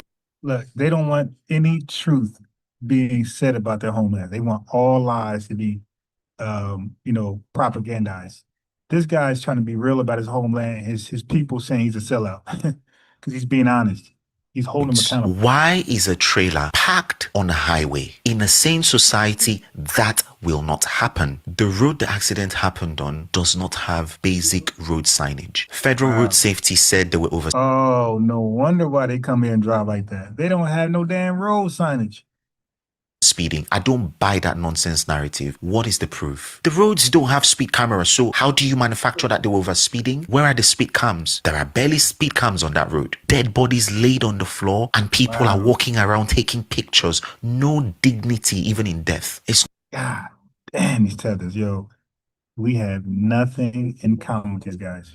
Not just enough that in Nigeria there is no dignity for life, there is even no dignity in death. And then you say you will enjoy Nigeria if you have money. You say I'm demarketing Nigeria. Don't accidents happen in other countries? To what ratio? What are the systems even for emergency in cases like that? Nigeria has the lowest life expectancy in the world. And you're telling me, but in other countries, country with over 200 million people, there is barely a working ambulance service. It does not exist in Nigeria. When my wife and I had our wedding, some of our friends, their parents did not let them leave the UK to come to Nigeria for our wedding. Now I understand why. You are literally living on the hope that you'll be lucky. How many people can be lucky in a country with over 200 million people? How many people can be lucky every day? It's time for Nigerian people to stand up and protest for their rights. It's not too much to ask for infrastructural excellence. Yeah, but you got to build it. If you build it, they will come. So you can imagine my surprise when I found their country to be collapsing under its own weight. I wanted to like Nigeria, but every time I thought it might win me over, something had to go wrong. There was blatant corruption, the constant power outages, endless bureaucracy, and overwhelming pollution. Fed up, I just decided to see a movie. What could go wrong? Turns out the projector was too dark to see things. For the first But they'll tell you, come to Nigeria, come to my country. You would enjoy it. First time in my trip, I felt disappointed. I couldn't believe Nigeria, the country, was a product of the prolific people I know and love abroad. Then on the way out of Lagos, conversing with a Nigerian, it became more clear. He told me, we are used to broken things. So when you give us a system that works, when you give us stability, we will rise above everyone. We were already working harder than you. You just couldn't see it until we moved to a country near you. Wherever Nigerians seem to go in the world, they succeed. So you can imagine my surprise when I found their country to be collapsing under... Wherever you go, their projection is they're succeeding. Until you go to their homeland, it's a piece of shit. That's why that's why we all be laughing. Like, yo, you work harder than who, man? Why isn't the work seen at home, man? Charity starts at home. It's horrible. It's insane. Oh, those are the boats. This is a boat station. Hello. This is the boat station. Okay. Hey, let him go. Let him go. Imagine fighting on the land, but imagine fighting on the boat. It's more dangerous. How much water is what's the height of the water here? It's not deep at all. So this water, if I stand, you like it? Thank you. So if you stand on the water, it's from here maybe?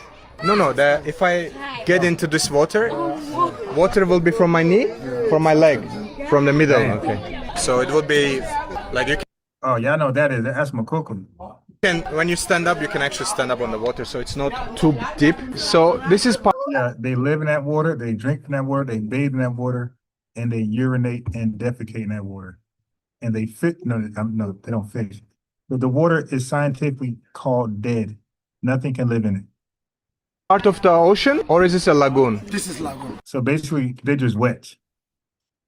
This is lagoon, okay. And then okay, that's not Makoko, that's lagoon. You notice that how happy are the people? They are just smiling, they are just waving at you, like you can understand. I open their chest and look at their heart. That thing black as a spade. Hello. You can understand their living conditions, but people are still happy and they push through day by day to make a living, to make money and support their families, which is absolutely fascinating. Brother, there is no electricity on this town, right? They have electricity, but not every house. Not every house. Some does not. And some houses, they just use generators? They use generators, and some houses use lamp. I was asking, if there are lots of kids. Obviously, mothers gives birth to kids. So where do they give the birth? In the house or in the hospital? No, most time people give birth in the house. In the house? Most time people give birth in the hospital. Some hospitals here are expensive. Yeah. And some here are not. But what's the hospital? Hospital is something like this, or is it a normal building? It's a wooden hospital. Okay. I'll show you one. Alright guys, we're gonna finalize the video here, but I'm gonna film one more video from here, so I will see you in the next one. Daddy, sorry. It means too much.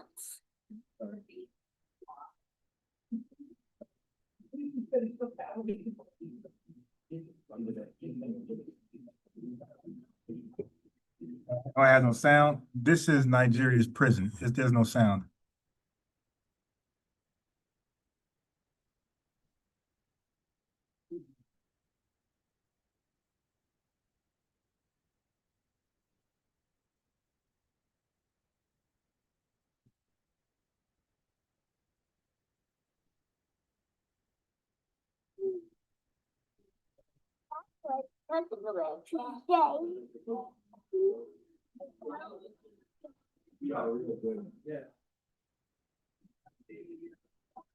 Guess what's for dinner tonight?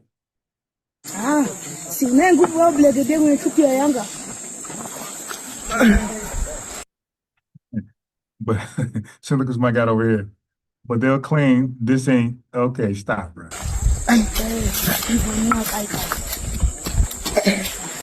That thing big as hell, yeah.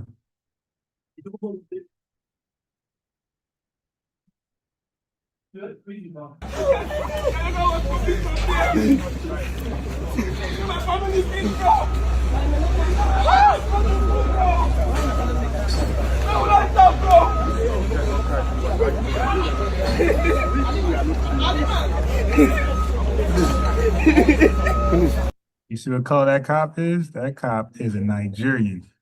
And that cop is doing them dirty, bro. That's all they do in their homeland, shit on each other. They have no concept of what racism is. Their stuff is Nigerian or Nigerian crime, African or African crime.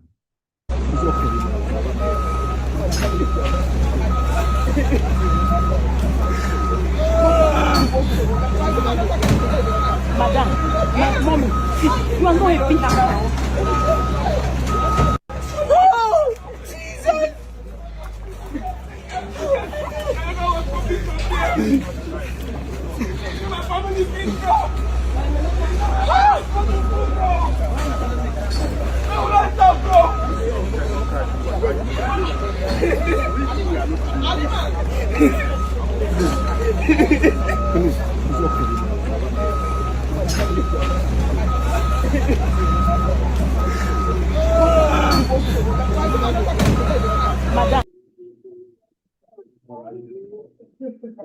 What else is in the news?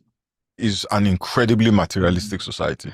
Incredibly materialistic society. In Nigeria, if you don't have money, you are nothing. Yeah. You're literally nothing. And people treat you like that. People treat you like nothing. Or even when it comes to like where like the family that you come from, Yeah. right? Like it's Yeah, like your name. Yeah, your name. Right. But that name is usually attached to money. Yes. People talk about, the spirit of Mammon in the West. The spirit of Mammon has the headquarters. It's Nigeria. And has a second house in America. And a third house in Europe. But Nigeria is as materialistic, if not more materialistic than America. And I'll tell you why I say that. In Nigeria, if you And they'll all say they come on. Don't have money, you are nothing. Like you are nothing. Family. That's Nigeria. That's the Nigeria that everybody promotes. All these tethers. Oh my God, my homeland is so beautiful. Oh, you got it from Nigeria. Well, it looks like Nigerians don't want to be in Nigeria.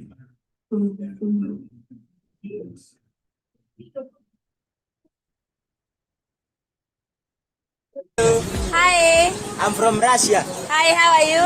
I'm fine. Nice to meet you. You live around? Yes. I stay here. Okay. Can we go to my place? Yes, let's go. Yes, you can put. Let us go. Let us go. Hey. Hi, Teddy bear. I'm from Russia. Is this your girlfriend? My girlfriend, yes. I'm from Russia. Oh, for real? Can you see my place? Let's go check it out. So he's macking him by just saying he's from Russia. You know why he's doing this?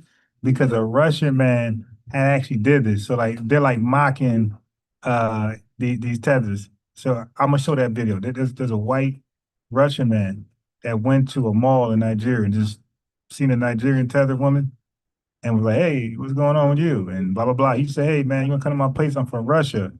She said, "Okay." And she just like they worship whitey. That's why they hate us when we call white supremacy out. These guys not anti-white supremacy. They are team white supremacy, man. So they're mocking, cooking on themselves for their tetherist women just walking, going home with Russian men.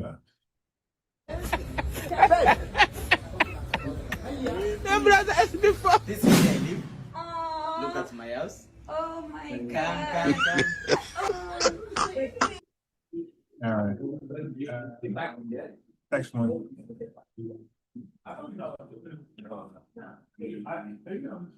Mugged at knife point to being arrested for espionage during a nationwide bloody protest against an alleged rigged election. Welcome to Cameroon.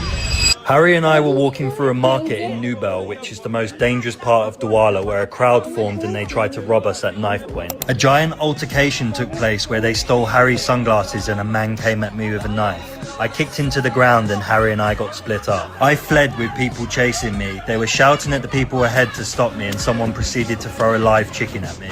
I ran half a mile and when I stopped for a breather, 2 police officers arrested me without reason. Once in the police station, they went through my belongings, found my Ray-Ban Meta glasses and action camera and accused me of being a spy and charged me with espionage, which faces a minimum 10-year imprisonment. Shortly after this, the area around the prison came under attack from protesters as the Cameroon rigged elections just took place and all I could hear was gunshots and explosions. They explained I'd need to pay the fine, which in some case equates to 17,000 US dollars. After spending 9 hours inside, Harry managed to pull some strings and get in touch with the governor of Douala, where I was given a get out of jail free card. It was probably the craziest day of all my travels, and I just want to reiterate, this does not reflect badly on my time in Cameroon. I've met some extremely friendly people and we put ourselves in this situation by going to this area, so we only have ourselves to blame. Follow for some more crazy travel stories. This was the closest I have come to death on all of my travels. From getting... Look at the culture. I got one more. Oh my gosh.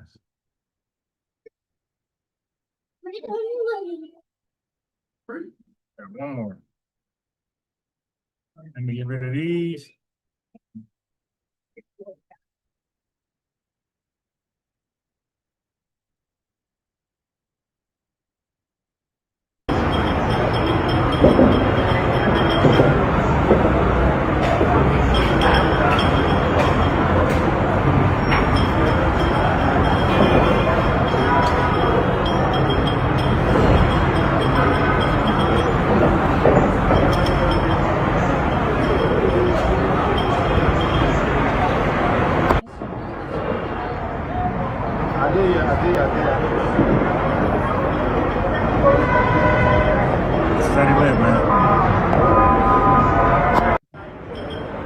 And they're talking about they're happy to go home to that.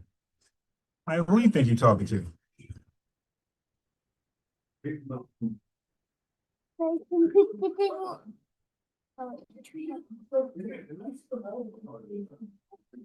They want us to believe they're happy to go to that. And they're calling us lazy. They're calling us lazy. And this is how they live.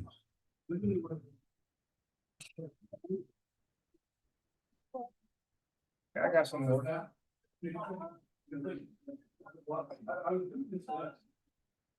Poverty is widespread and you're struggling to put food on the table. And you see a video like this one of the wife and the daughter of your president. This is the case of Cameroon, where the president has been in power for 43 years. The president himself is 92 years old. Paul Biya and his family constantly travel abroad in Europe to stay in very expensive hotels, and his daughter and wife constantly flaunt wealth on social media, like this video on board a private jet showing their flamboyant lifestyle, whilst many Cameroonians struggle to buy food, medicine, and to have clean drinking water. Well, some Cameroonians say... So that's why when they brag about their when they brag about their elect with money, we'd be like, well, why they don't spread the wealth? Like, these are people who look like you that live where you live at and refuse to help the infrastructure. It's a terrible, terrible look, man. Okay, I already did that one. I got a couple more updates, man, because I'm tired of capping. Yeah, I already showed that one. I'm tired of the capping, how beautiful their homeland is. Stop. Stop it. But my hand, come to Nigeria. Our homeland is so beautiful. Oh no, we are fine over there. Okay.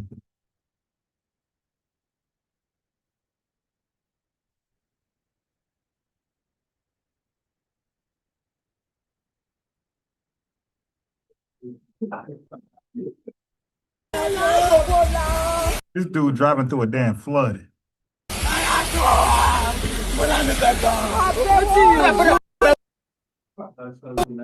And the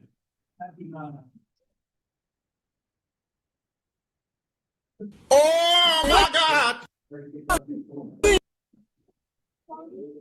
oh, the car is pulling him? Oh my God! Wait, I need that back in regular speed. Where you going? Oh, Why can't bleeding you dead? okay, wait.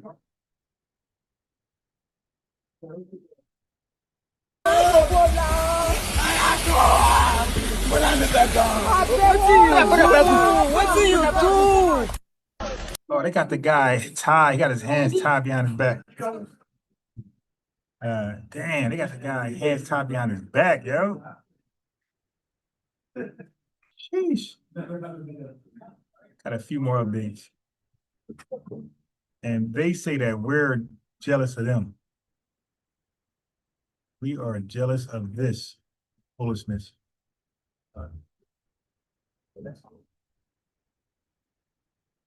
We are the first. This dude is handcuffed. I mean, he's got his hands tied behind his back and a rope to his leg while the car just driving him around. That is wild. With me in this town in West Africa, Liberia, called Logan Town. Now, this town isn't just an ordinary town. It's very significant to me because this is where my mom and my dad got married. Now, if my mom and my dad didn't get married, there wouldn't be a me. So yes, this town is important. As you guys can see, they don't have a washer and dryer, so they have to wash their clothes by hand and hang their clothes on a towel rack. One thing I do like about Liberia, even though there's poverty here, a lot of poverty, they still find freedom in everything. As you guys can see, the little kids playing, they're not stuck in the house, they're not tied to their phones, they're just out. Yeah, they ain't got no phone service, and I'm sure they got thrown out the house. Communicating with each other. The women are cooking together, they're making food, they're sitting down as a group. Like, it's just amazing and refreshing to see things like that. My trip has been so far so good. Stay tuned for more. Well, Yeah, she's trying to lie and say her trip. Yeah, your trip didn't look fun, man. It's like you got, it's like you got finessed. I don't think you meant to go there. Content is crazy. Breakfast ideas in Jos. Number 1, brukutu and dog meat, especially this brukutu. As early as 6 a.m., someone's father in Jos prefers calibrating their destiny with brukutu. Number 2, dankalen turawa. Small rubber of Irish potato goes for 3,000 naira, and she they give me this portion for 500 naira. Sister, is either you add small for me or I tip your table. Choose one. Number 3, we have kunungeda and buba. You can actually buy these beans for your man this coming Valentine. Man, I ain't eating nothing over there. They don't wash their hands. Nothing is sanitized. There's no FDA. There's no USDA to make sure parasites and bacteria and all type of stuff. There's no testing. I'm good. The conditions where they prepare the food, period, would be a violation in any sense of the world, of the word. After all, it resembles red color small. Please follow me for no reason. This content is crazy. Breakfast ideas in Jos. Number 1, brukutu and dog meat, especially this brukutu. As early as 6 a.m., someone's father in Jos prefers calibrating their destiny with brukutu. Number 2, dankalen turawa. Small rubber of Irish potato goes for 3,000 naira, and she they give me this portion for 500 naira. Sister, is either you add small for me or I tip your table. Choose one. Number 3, we have kununge.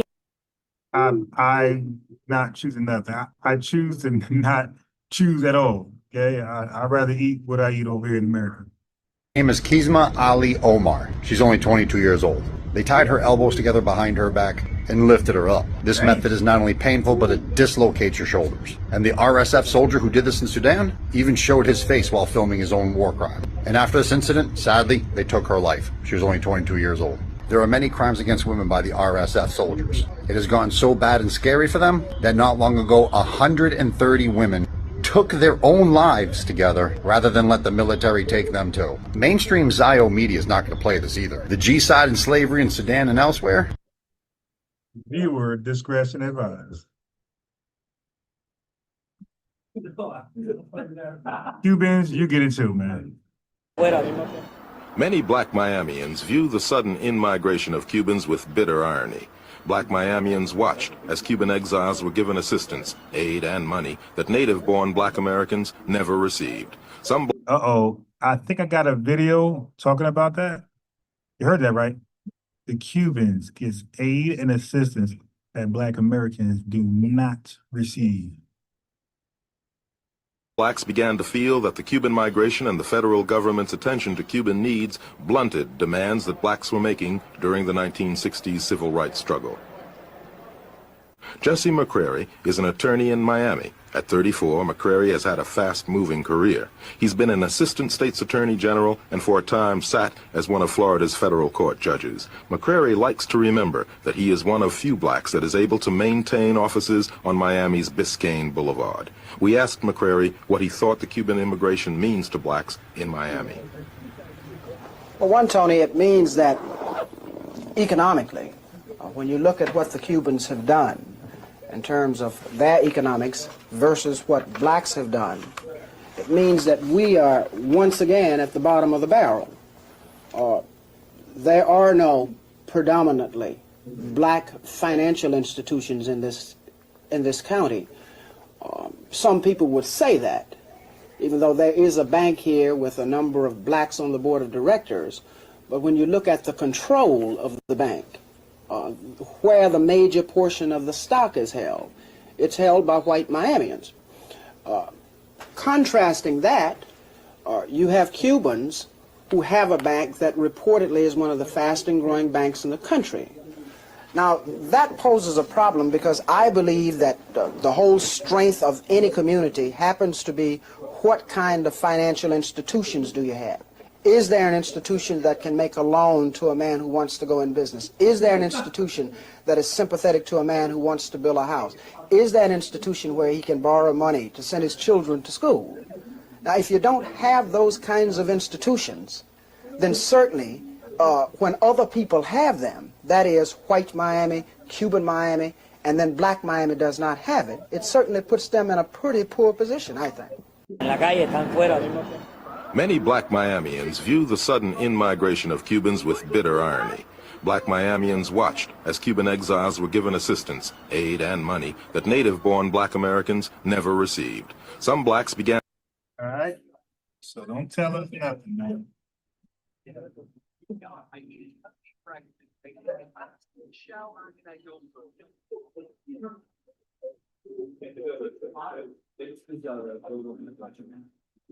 All right, so miss us with that old, all right.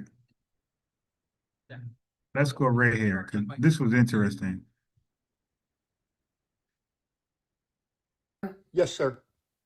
Okay, I don't even know. I don't want to know what that was hitting the phone. I don't want to know what that was, brother. I don't even want the answer. It just sounded weird. I don't want to know what that was. But something was hitting the phone. I don't want to know. Let's see who else we got.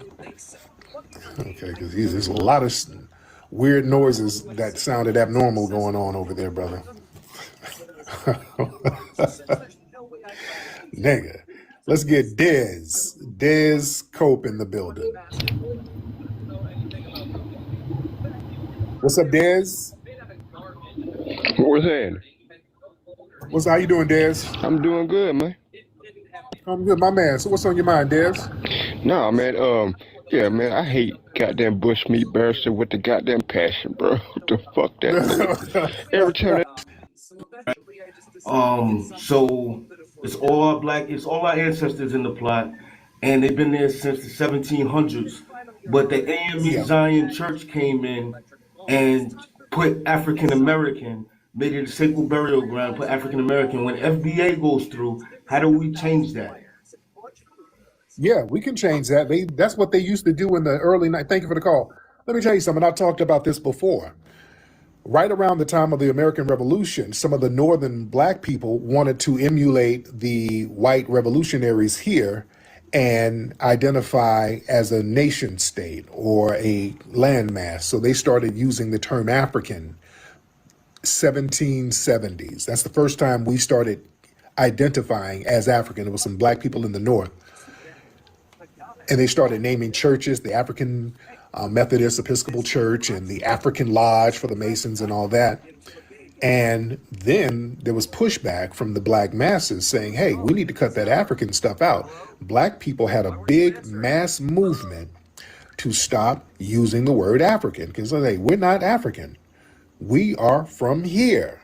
There was a major movement. Frederick Douglass was a part of that. A lot of foundational black Americans back in the early and mid 1800s started changing the names of some of these churches, changing the names of some of these schools. Like, hey, stop that African school shit. It's the colored school or the Negro school. We started changing the names because we saw that they were trying to use Africa as a weapon against us because they said, okay, the white supremacists was like, since y'all like claiming Africa so much, we're going to start the American Colonization Society and just send some of y'all over there. And most of us were against that. We were like, hell no. So yeah, we can do the same. We can do that. Hello, Mom. How you doing? Good morning. What's up, bro? I'm good. How about you? I'm good. Where you at, Nigeria? Yeah, I'm from Nigeria. How old are you, brother? I'm 22. Okay, young man. Everything all right? You safe over there? Yeah. Oh, okay. Sure they ain't got you mud surfing? Are you in Lagos? Yes, I'm in Lagos. Oh, okay. All right, we'll do a battle later. Well, I'm from... Yeah, I don't feel like doing a battle. All right. Yeah, he looks very, very young. All right. Man, shout out to that brother. He's trying to do the best he can do. Okay. All right. All right, let me go wrap. All right, so hold on.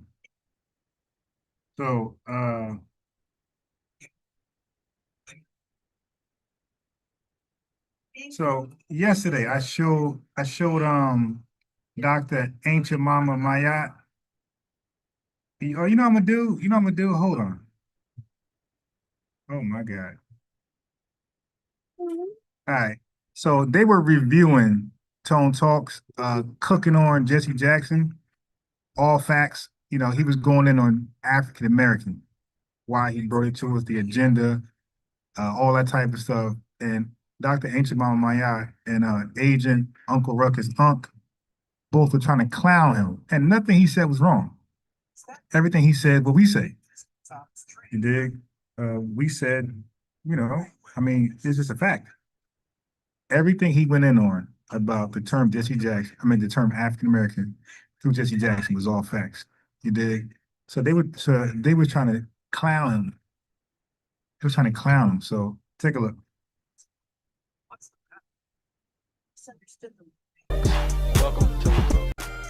Focusing on one part of his legacy, which is this term African American, which he has left blacks that come from slavery in America with, that in many ways to me has left a lot of confusion and far too little understanding of who we are, what we are, and what we need to go forward. Let's talk about it. So Jesse Jackson left us with the name African American. What does it even mean? The critical part of this is that Africa is not a country. Everybody says they know, but then when you look at the globe, the context of how we see Africa on the globe, it looks kind of like America. America, when it's drawn as a country with different states. Well, Africa is drawn as a continent, but then the countries appear as though they're states. And I don't know if we understand. Most of you, almost all of you guys. And do you know they even called them the United States of Africa? I heard that many times. Never go to any part of Africa. And if you go, it'll be for a week and a half. So a place that many of you will never go, and likely other than Africans that you know. I'm definitely not going, okay? So I'm one of those he is talking about. Every Adolf's person. So everything he's going to say is 100% facts on Jesse Jackson and the term African American. Everything. You know, will never go. Now defines your identity without your understanding that it isn't a place.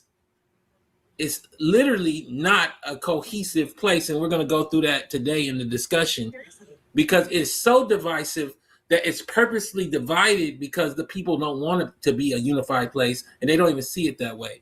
I want to get right into it today, but let's just start off by mourning Reverend Jesse Jackson, the famed civil rights leader who marched alongside MLK Jr. and later ran for president, has died, and his family says he was 84 and died peacefully. Okay, mourning to Jesse Jackson. He came out to a couple ADOS events there in Louisville. Shout out to him and his family and condolences. Now that we've got that part done, we can move right into the discussion. So what is the discussion? Discussion is, for many of you that are born post, say, like 85 or so, you believe that this concept of Pan-Africanism and being African-American was a normal part of Black identity in America prior to, say, 1980, or it was always here. No, this was an introduction with not any kind of planning, no kind of real research or anything else, just some cobbled together stuff that now has left a generation of people in America that really need a political awakening, blockaded from politics because they think that they're African. But then they'll never go there and don't even know that it's not a place. It's a continent that is so diverse that it's like I'm saying I'm world American. A movement led by, this is the original article in 89 out of New York Times, talking about this movement by Jesse Jackson, again, 89. Not 62, not 33, not 1905, in 89. A movement led by Reverend Jesse Jackson to call Blacks African American has met with both rousing approval and deep-seated skepticism in a debate that is coming to symbolize the role and history of Blacks in this country. The term used for years in intellectual circles is gaining currency among many other Blacks who say its use is a sign that they are accepting their difficult past and resolving a long ambivalence toward Africa. The term has already shown up in the newest grade school textbooks, been adopted by several Black-run radio stations. Yep, erasure in motion. And newspapers around the country, and appeared in titles of popular books. And the conversations of many Blacks as they warm to the idea and speak of visiting Africa one day. In the chat, how many of you or your family members have visited Africa? And for those people that visited, please tell me if it was for over a month. Hell. In the chat, if you have visited Africa, please tell me if it was more than one place. So you're going to be here in this country called America, built America, and define yourself on the idea of a place that isn't a place. It's just a bunch of places. Right, family. I got friends who they love these folks more than their own lineage. Okay. I'm like, dude, I know you. I know you. You have zero relationships with these people. Zero. And all of your friends are of your own lineage. You got zero relationships with people, but they be caping hard for people they don't even hang out with. All of them. It's cobbled together. I just want to talk today. Let me make it clear. Can I make it clear for everybody? Please, in the chat, support the channel, tonetalks.net, or use Super Chat. I want to make this clear. I'm going to play this 1-minute clip from a History Channel documentary, and I will play it multiple times throughout the show for those people that are coming in late. 310-388-3499. Let's just make it clear so everybody get on it. Right? Can I do that? Areas were desolated or depopulated. The fact that the most active part of the population was being sent was not worrying at all to those involved in the trade. So far as they were concerned, it was profitable business, and that was all that mattered at that time of the trade. They were not worried at all that it was a period of social mistrust, fear, suspicion, insecurity. All they wanted was that they wanted to sell these slaves because of the money and the profit they would make from the trade. Some ask how Africans could sell Africans. It's not a question people in those days would have understood. You didn't have a concept of Africa among the people who were involved in the slave trade and so on. This historian just said, you did not have a concept of Africa. The prior lady was talking to how there was no concept of blackness. So we cobbled together a unification that did not exist in the actual continent that we cobbled it for. Let's go back. That's Let's crazy play it work. again, just making sure people in the back get Wait. No, I'm not gonna let y'all miss that one. No. We're gonna run that back to her. Let's concept of Africa. Ask how Africans could Hold on. So we were calling them something they were not calling themselves. Is that what I just heard? sell Africans. It's not a question people in those days would have understood. You didn't have a concept of Africa among the people who were involved in the... So you guys are Pan-Africans, and the people of the continent like, yo, what is that? You're trying to call yourself African-American, and the people that you think you're relating to, they're like, yo, what is that? What's the African? The people who you're trying to link with that name, they're like, what the hell is that? What the hell? This historian just said, you did not have a concept of Africa. The prior lady was talking to how there was no concept of blackness.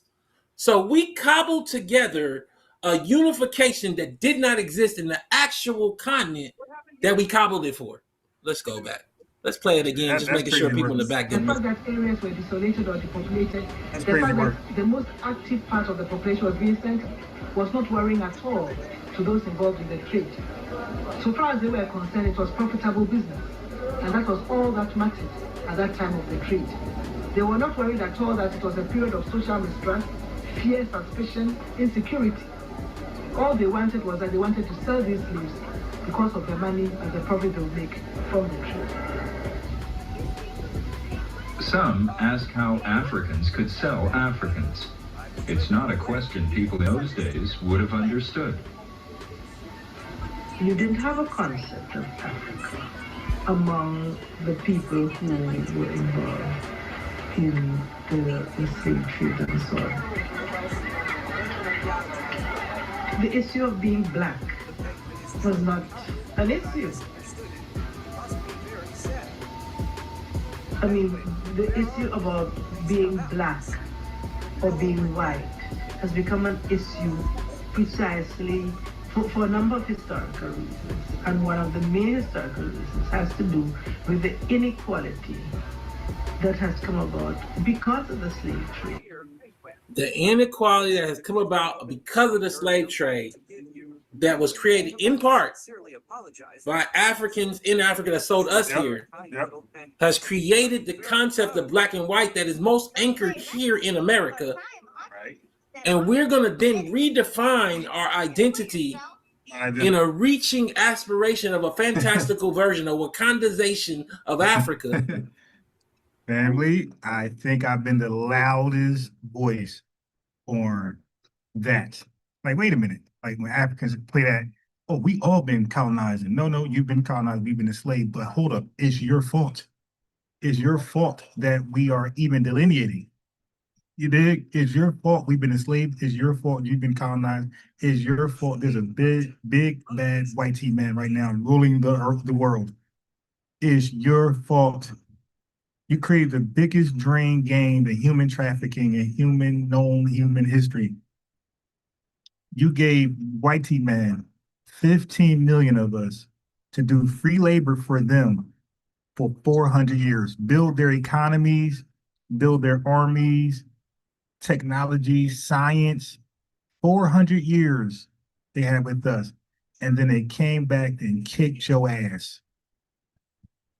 And you over here trying to play victim. No, that is literally Frankenstein deleting the scientist who created him, or let's say imprisoned the scientist who created him, and the scientist is begging for mercy, begging to be released from the prison, the imprisonment that his deadly creation put him in. No, dude, that's a part of your creation. You created that thing, and that thing imprisoned you. You deserve it. That's Africa and the white man in a nutshell. And I got to deal with people who have no idea that it even exists and will likely never go to the place, but always dream about going there for no other reason than because they don't know what to love. Yep. Right. My goal in creating the American Descendant of Slavery movement with Yvette Carnell was an awakening, and I've caused that awakening. Now it is up to each of you guys to figure out what you're going to do with it. Because in the end, it cracks an eggshell around this concept of African American that Jesse Jackson gave us, left us, created and cobbled together that never made sense. And I'm just saying to you today, we're going to go through it. Can we go through it together? 310-388-3499. You're welcome to call in if you feel otherwise. Understand, when I showed this documentary initially, it was in context of what? The Woman King. So one of the vestiges, one of the branches that comes off of the African Americanization of Black folks in America is a recreation as though the roots narrative where we were just stolen off nobody sold any slaves, where family, how many people did I debate? We're talking about Pan-Africans and FBAs, FBA Pan-Africans and actually Tethers. How many debates I had, family, where all of them were denying Africa's role in the slave trade, sending us off to America. They all pretended it was whitey man. Whitey man came over there and stole 15 million of us, and Africa had no idea, no hand in it. Stop the cat. Is a recreation as though the roots narrative where we were just stolen off nobody sold any slaves, where Woman King that recreated the narrative around the Dahomey tribe who were mass slave traders gets erased and replaced with a Black Panther Wakandization of the history of what happened to your family. What happened to your family was an atrocity. But it was not an atrocity just done by white folk. They led the way. It was an atrocity at the hands of people that have family members that are still in Africa benefiting. This term, African American, is a process, in my view, of erasing that. Can I talk today? Can I get to it? I didn't make the Woman King fly. I made it so that they were not going to recreate Nana Sika, as one example, the character played by Viola, as if she didn't mass murder, as if she didn't slit the throat of slaves on the boat. That's in the history books. She was not a hero, and you're not going to tell me that. So I guess what I'm saying to you is when we look at this concept of African American that Jesse Jackson left behind, to me, it harkens to a broken legacy, a legacy that decided that it was just going to make up a story in many ways. Not only that, it was going to tell us that Africa was more country than continent and more continent than broken up place. How the Reverend Jesse Jackson helped popularize the term African American. The Reverend Jesse Jackson, who died Tuesday at age 84, helped push for the widespread usage of the term African American as a way to reclaim cultural identity. Let him cook now. To reclaim cultural identity. Many of these people have no idea what they're saying. They just are using fantastical terms as if we were lost then found once they gave us a term that did no research to figure out what the term was going to be. They didn't research this term. They just decided. To be called African Americans has cultural integrity. It puts us in our proper historical context. Jackson said at the time, every ethnic group in this country has a reference to some base, some historical cultural base. In the chat, when I play this clip again, I want you to Think about what Jesse Jackson was quoted saying right there in the context of this clip. And let me know what you think. The fact that the most active part of the population was being sent was not worrying at all to those involved in the trade. So far as they were concerned, it was profitable business. And that was all that mattered at that time of the trade. They were not worried at all that it was a period of social mistrust, fear, suspicion, insecurity. All they wanted was that they wanted to sell these slaves because of the money and the profit they would make from the trade. Some ask how Africans could sell Africans. It's not a question people in those days would have understood. You didn't have a concept of Africa among the people who were involved in the slave trade and so on. The issue of being black was not an issue. I mean, the issue about being black or being white has become an issue precisely for a number of historical reasons. And one of the main historical reasons has to do with the inequality that has come about because of the slave trade. Okay, so here we are. We have Jesse Jackson. No context of the history of what actually happened and giving us this concept and this term African American to be called, this is his quote, African Americans has cultural integrity. It puts us in our proper historical context.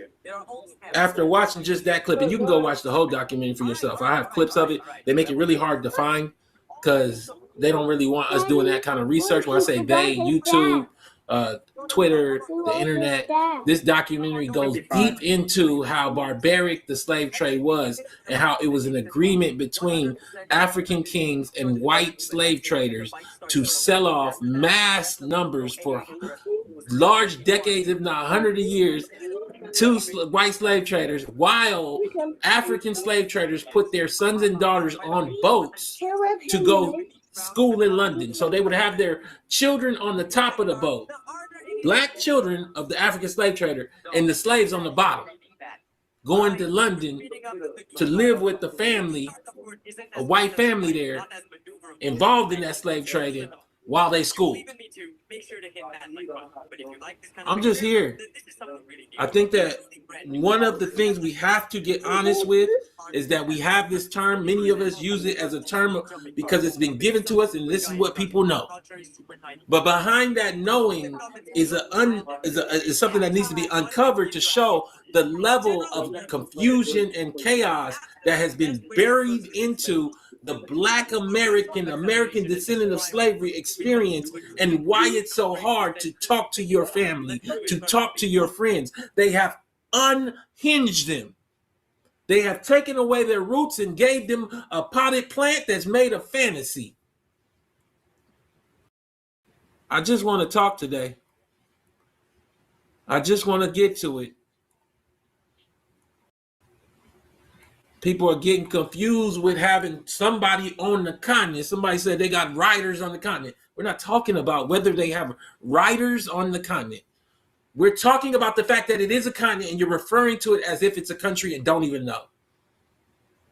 It's not a country. So when you say the continent, you're giving it the context of a singularity that it just doesn't have.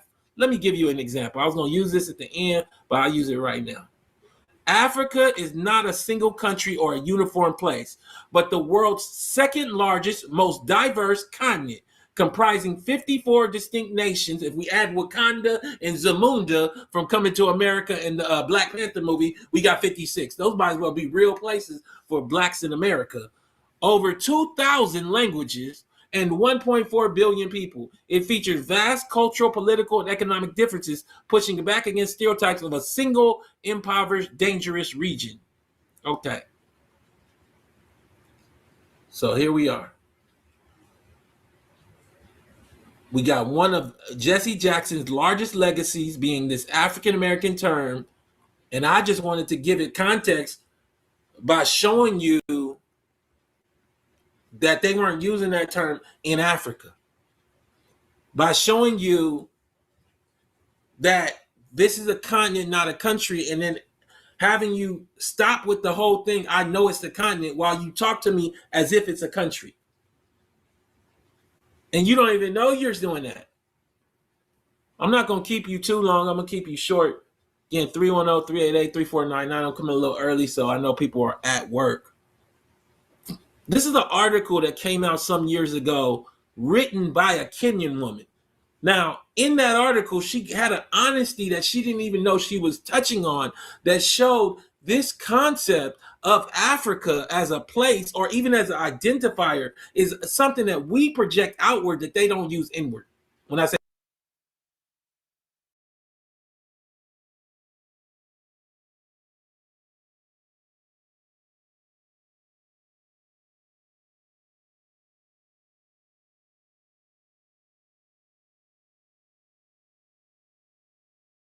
they, people in Africa. Listen to this. Fortress Black in America closed to Africans. In Kenya, this is a Kenyan woman writing about being in Kenya. Racism was a concept that existed only in books and never in conversation. She's not talking about the 30s or the 40s or the 70s. She's talking about now. Tribalism is what we live with daily.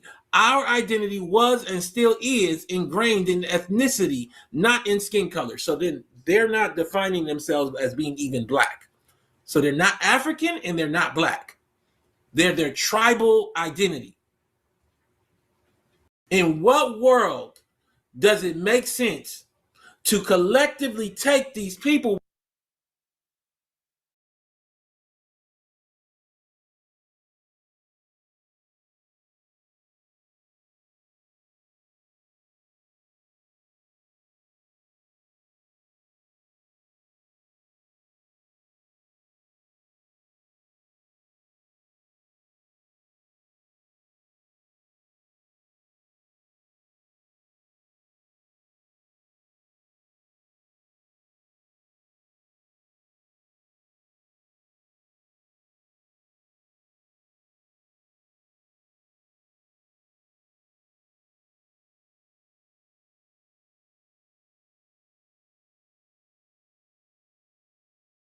the African Day Parade? You don't see the Africans. You got the festival that be going on in Brooklyn, the band festival, the African festival. Where's the Africans at? When we doing our rallies and our marches, where's the Africans at on your side? Talk to us really about that, man. See, let me tell you. My fault. A bunch of Lions came in loud as hell. But what I was saying was, I've been saying for the longest, a lot of people be saying there's no such thing as an African. So when people come over here and they come with the same talking points, they do other podcasts, that doesn't work over there. I say, define an African. They can't define an African. So when they say African DNA, there's no such thing. Because I say my DNA shows a bunch of places in Africa. It don't show one place in Africa, and it shows small percentages. So am I this? Am I that? I'm only 10% of everything. So I'm 10% of this. That means I'm not that. I'm 10% of that. I'm not that. I'm 15% of this. I'm not that. You can't be something if you have a small percentage of it, according to these guys. Now, Tethers on the continent are 90 to 80% of that. You dig? So they are the only ones of that. So that's why I say, at what percentage do I need an African DNA to make me African?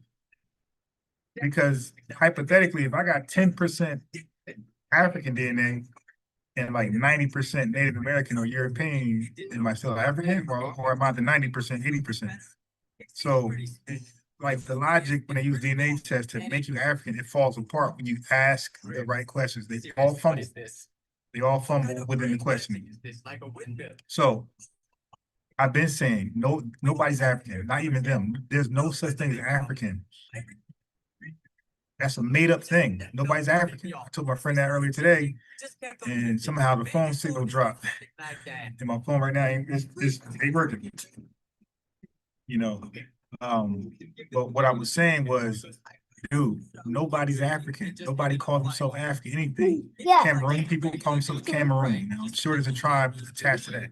Nigerians call themselves Nigerians as nationality, and they call themselves by their tribal names. Zimbabwean, the Shona tribe. Zimbabwe or Zimbabwean is their nationality. but they are tribes within a nationality. Okay, so nobody's on the earth African. Everybody's something, and it's not. And you're not going to make us the only Africans, and that's what Tone is pretty much saying. I want y'all to focus to Professor Elder Smalls is of their country. Same thing I've been saying. We think slavery in America was something. Slavery in Africa is still in force. You talking about deaf, blind, and dumb? Don't confuse you because somebody got on some printed cloth that's printed in Holland or India that you're looking at an African cultural expression.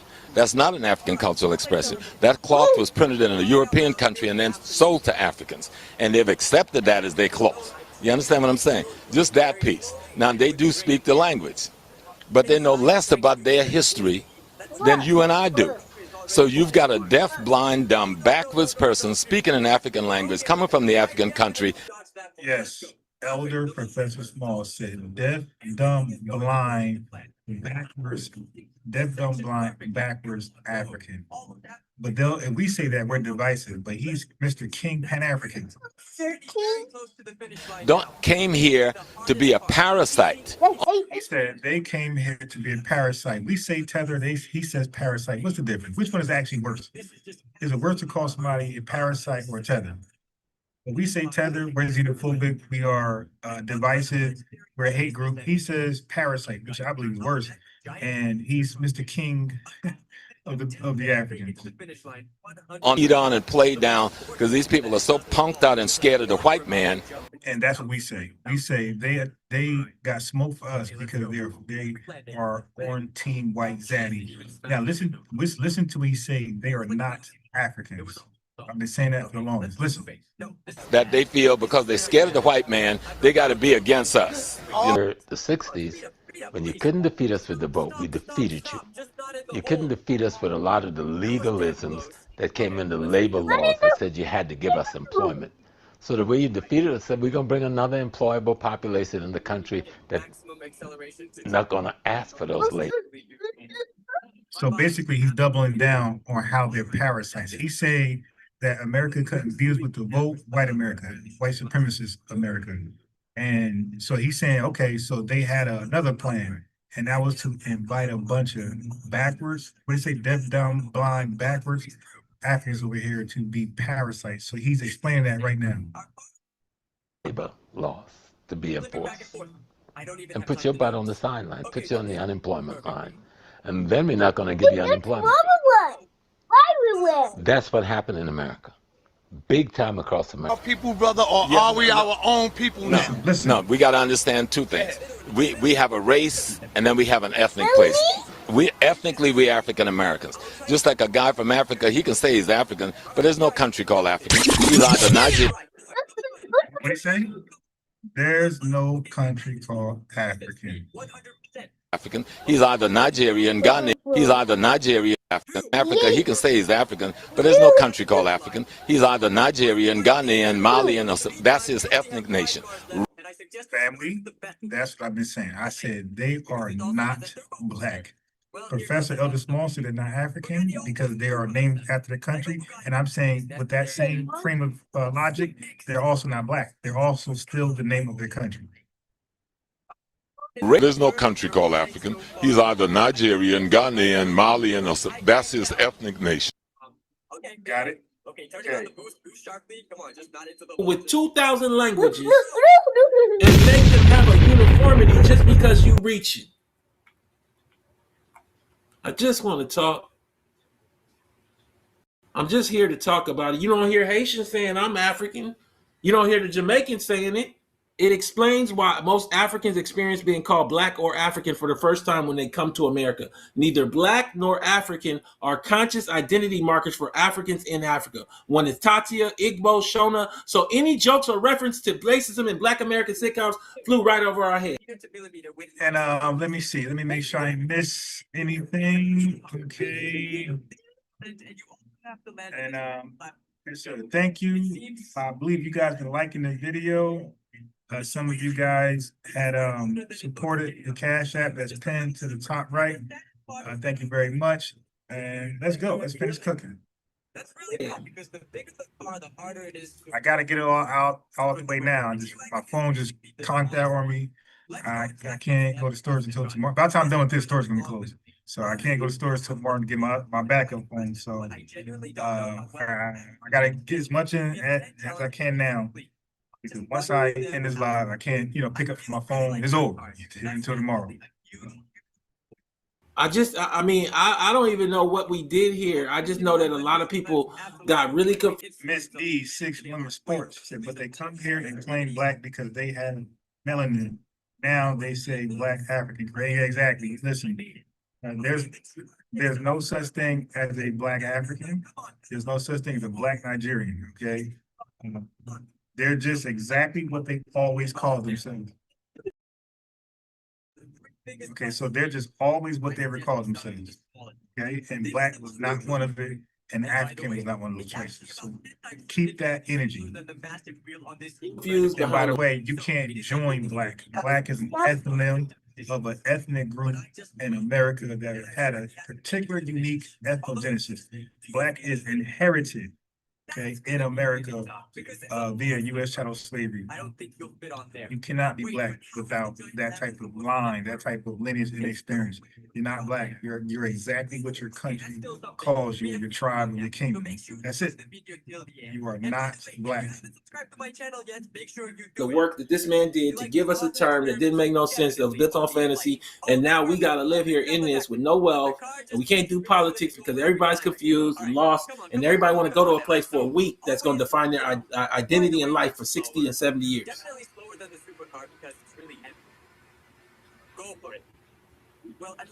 I just want to talk today.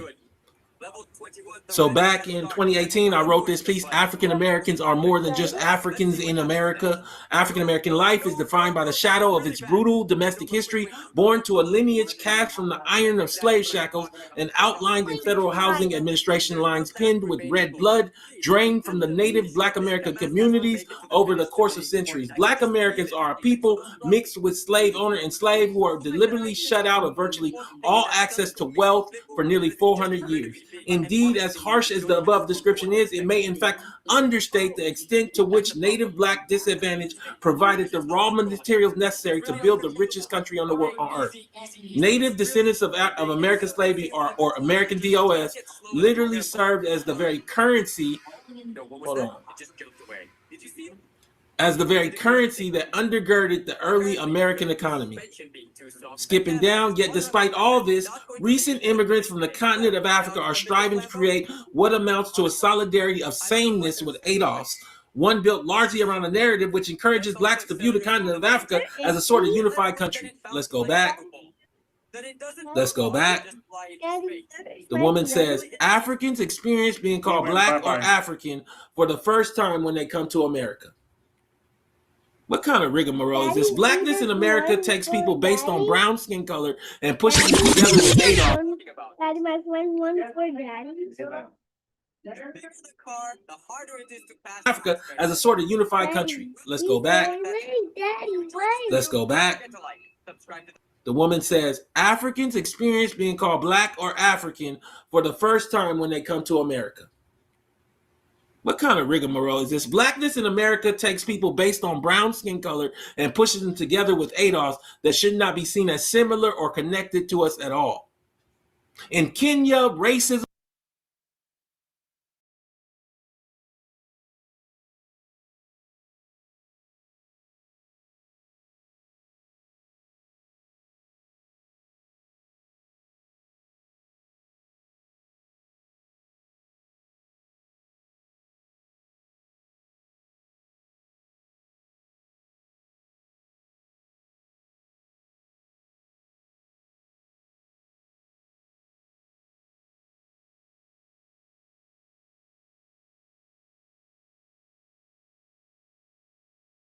was a concept that existed only in books. I'm just, I'm not going to keep you too long on this legacy. I know this is a hard one to deal with. Our condolences, let me say, to Jesse Jackson and his family. But we got to get honest about this term African American that he left us with. I'm going to keep it short and keep it brief. And it really has set this race back, or this grouping back, quite a bit of time. and created a lot of confusion. Me and Yvette Carnell have done our part in trying to re-anchor and create an environment for you guys to see yourselves as somebody and something outside of fantasy. When you look on ChatGPT, it don't talk about no other, it talks about ADOS redoing this thing. I've taken a lot of social sacrifice in creating this thing because it is abnormal. It's normal to run around in this era and be with the black and green, but never go to Africa, never live there, nothing. It's normal to recreate Africa as a country. It's normal to be lost. The term African American can be critiqued on historic. When I typed this in the chat GPT, this is what gave it back to me. On the term African American can be critiqued on historical, political, and logical grounds, depending on what argument someone is making. Since I know you worked extensively on ADOS and reparations framing, I'll lay this out in this is the AI's response to me. I'll lay this out in a structural way rather than just cultural. Here are the main reasons critiques arguing it doesn't make sense, meaning African American. It blurs lineage. The term became widely adopted after advocacy by figures like Jesse Jackson in the late 80s. The intention, you might as well say 90s, 89. The intention was to parallel terms like Italian American or Irish American. Italy, country. Ireland, country. So he took a continent and he gave it the context of a country to a people that came from slavery that were already seeking something. So instead of giving them something real, he gave them fantasy. And so now we have 20 years of people being anchored in fantasy. So you wonder why it's hard to talk to your family. It's because they are anchored in an idea versus a reality. And then they don't never go there and live. I say go live there for 4 months. Then come back and call yourself the term. Okay. But unlike those groups, most descendants of U.S. slavery cannot trace specific African ethnic origins. Their identity was forged through U.S. chattel slavery, not voluntary migration. Their ethnic formation happened inside the U.S. African American implies recent continental ancestry, while the actual ethnic formation is American and rooted in slavery. What are we talking about? Can we get to it? Can I talk to it? I'm going to read the rest of this, but you know, we've played it 3 times. Let's play it one more time. It's only a minute. The fact that areas were desolated or depopulated, the fact that the most active part of the population was being sent. This would have I wanted to hit this and talk about how nonsensical our anchoring in being African really is in the context of Africa not being a country. And also the reality that even the people that are there, that are in these countries, they define themselves not even by their country. They define themselves by their tribes. So we are the only people using this odd term, and then we're never going to go there in any long amount of time. So what that does for a person, let me explain. It allows them not to have any obligation politically, socially. They think they do, but they don't really have a group obligation because they've anchored themselves in a concept that isn't real in the sense that it's not anchored or tethered to the things that even what ChatGPT is pointing to. So when you say Irish American, when you say Italian American, the difference is those are voluntary migrations, specific countries. Once you say African American, what you're doing is basically decoupling your obligation from group interest in the context of fantasy that you can always make up. God damn, he just said that. We all can just make up that we spoke to the Holy Ghost of Africa. And then just say what we want it to be.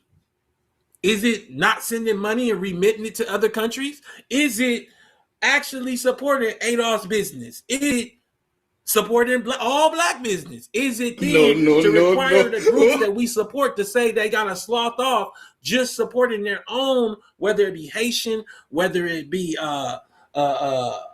Nigerian, all the Nigerian Voltron, you got to slough all that off. We all black just trying to get it. No, it don't have no standards. It's African American. When I put this in ChatGPT, What is the problem with this African American? This is what ChatGPT came up with. And you know it's going to mention ADOS. It's a continental label, not a lineage. African refers to an entire continent with 54 countries and thousands of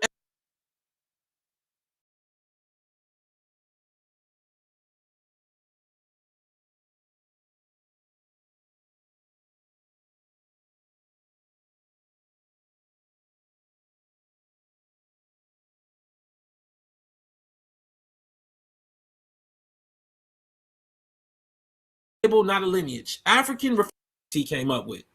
And you know it's going to mention ADOS.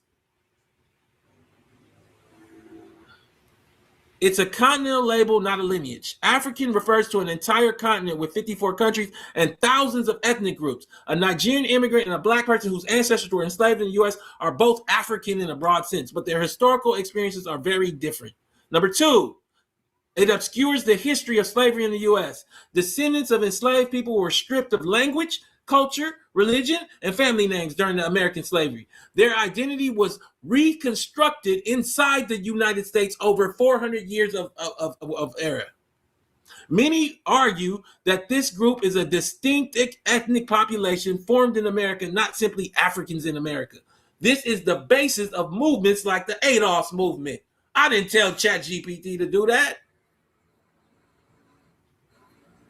They argue the term African American fails to distinguish between descendants of U.S. slavery, black immigrants from Africa, or even the Caribbean. The distinction matters. No, the distinction is everything.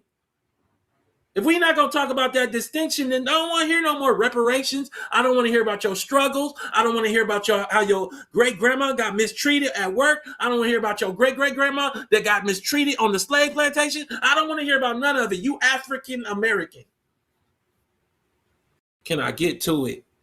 It can function as a political dilution when policies, come on, let's get to this, because statistics or benefits are framed around African Americans. They often include African immigrants, Caribbean immigrants, children of diplomats, or voluntary migrants. So it is a tool used to basically hide the fact that because you come from American slavery, you've been locked out in this country. You dilute the impact by including Barack Obama, and you call him the first African American president, or Kamala, and you call her the first African American vice president. These are elite people that come from elite privilege, that didn't come from no American slavery.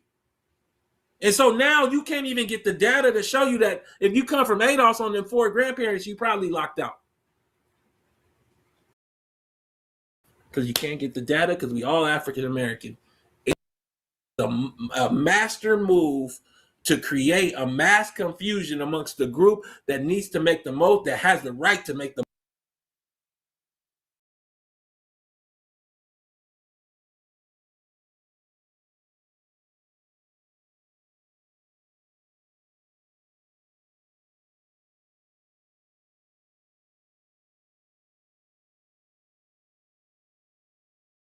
then dilutes us and then makes it look like a man who came from a white parent and a Kenyan elite daddy that went to Harvard is a representation of progress past American slavery.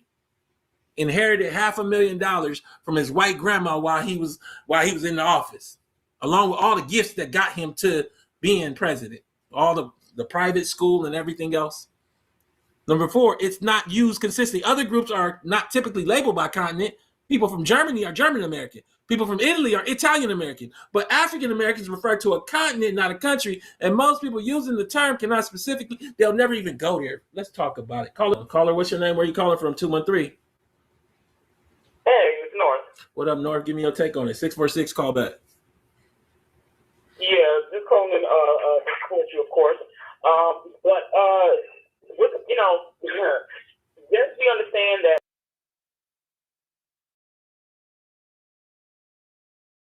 Right, like you're a new material.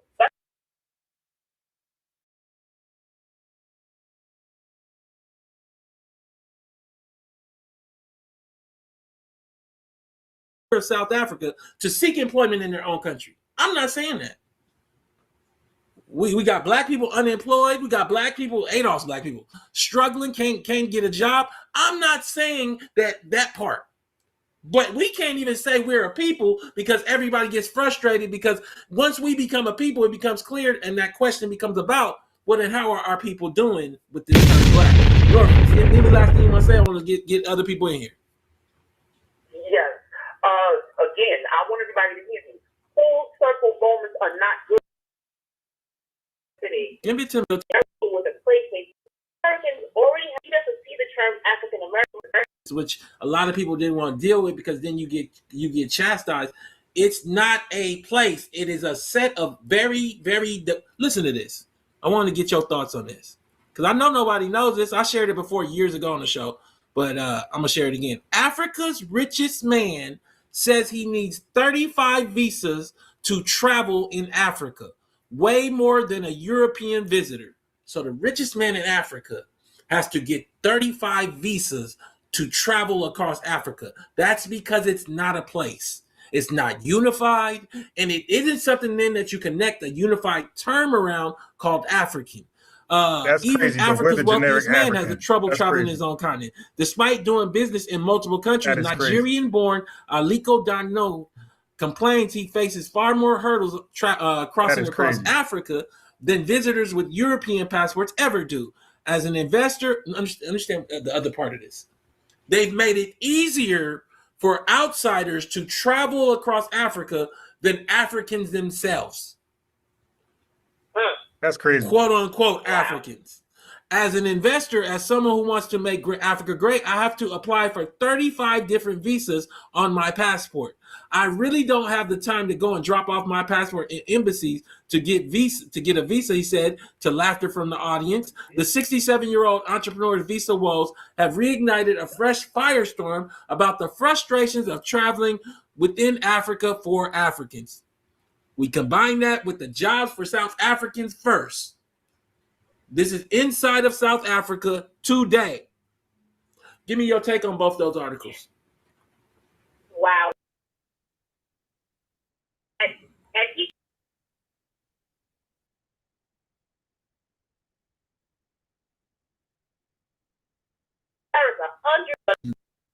being African American that has been left behind in the wake of Jesse Jackson's passing. Again, condolences to his family, but ADOS in America are more than just Africans in America. And one thing that has happened as a result of this term use is a total abject failure of creating a true group identity. And here we are, me and Yvette, trying to do ADOS. And in many ways, people struggle with the basic concepts around ADOS. How many people have seen the struggles around the concepts of ADOS? I have. Okay. So, again, for the people in the back, the ADOS identity in America, for 3/4 of the time we hear was just slavery. Then for another large section was just Jim Crow. Okay. Then we have mass incarceration. To truly understand why that matters is not just to understand the extent and the length of it, because you don't really realize how long we were enslaved. But the other aspect is the people that come from Africa and from the Caribbean largely came post 1980. They weren't here in any number before 1970. Let's go back to that chart. Right. That broke this. So they're coming after all of the cost of being black in America. Look at the chart. To go to school like Kamala's daddy, or go to school, elite colleges like Barack's daddy. But your family bore all the costs, built the country, never got paid, and now we can't even see the impact of what your family went through because of the masking created through policy of introducing people that didn't go through what your family went through. That's probably much. And then you're gonna accept the term that blends you all together. God damn. No, Caller, what's your name? Where you calling from? What's going on, Tone? This is Christian from Fayetteville, North Carolina. How you doing, sir? I'm good. Tell me. But then also there's this idea that by that place that isn't a place. Go ahead. No, you're absolutely right. I've had classmates that were like Congolese, and I've heard the way that they talk about folks from other countries and other tribes. All right, so I want y'all to hear from his mouth first, everything, and now you're gonna hear from these demons. Hold on. Fuck, man. Shit, just I'm pressing pause. Shit, pause me. Look, it unpauses. Shit, hilarious. All right. So now I want you to hear from the demon's mouth. Right. Now, what did Tone Talk say about Jesse Jackson that was wrong? Everything was spot on. Right. Now watch these demons. Hold on.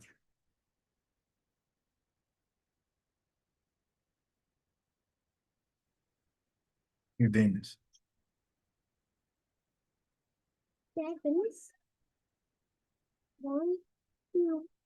Conversation, but I am going to address that. I just wanted to share the comment on the screen. I just wanted to share that comment on the screen.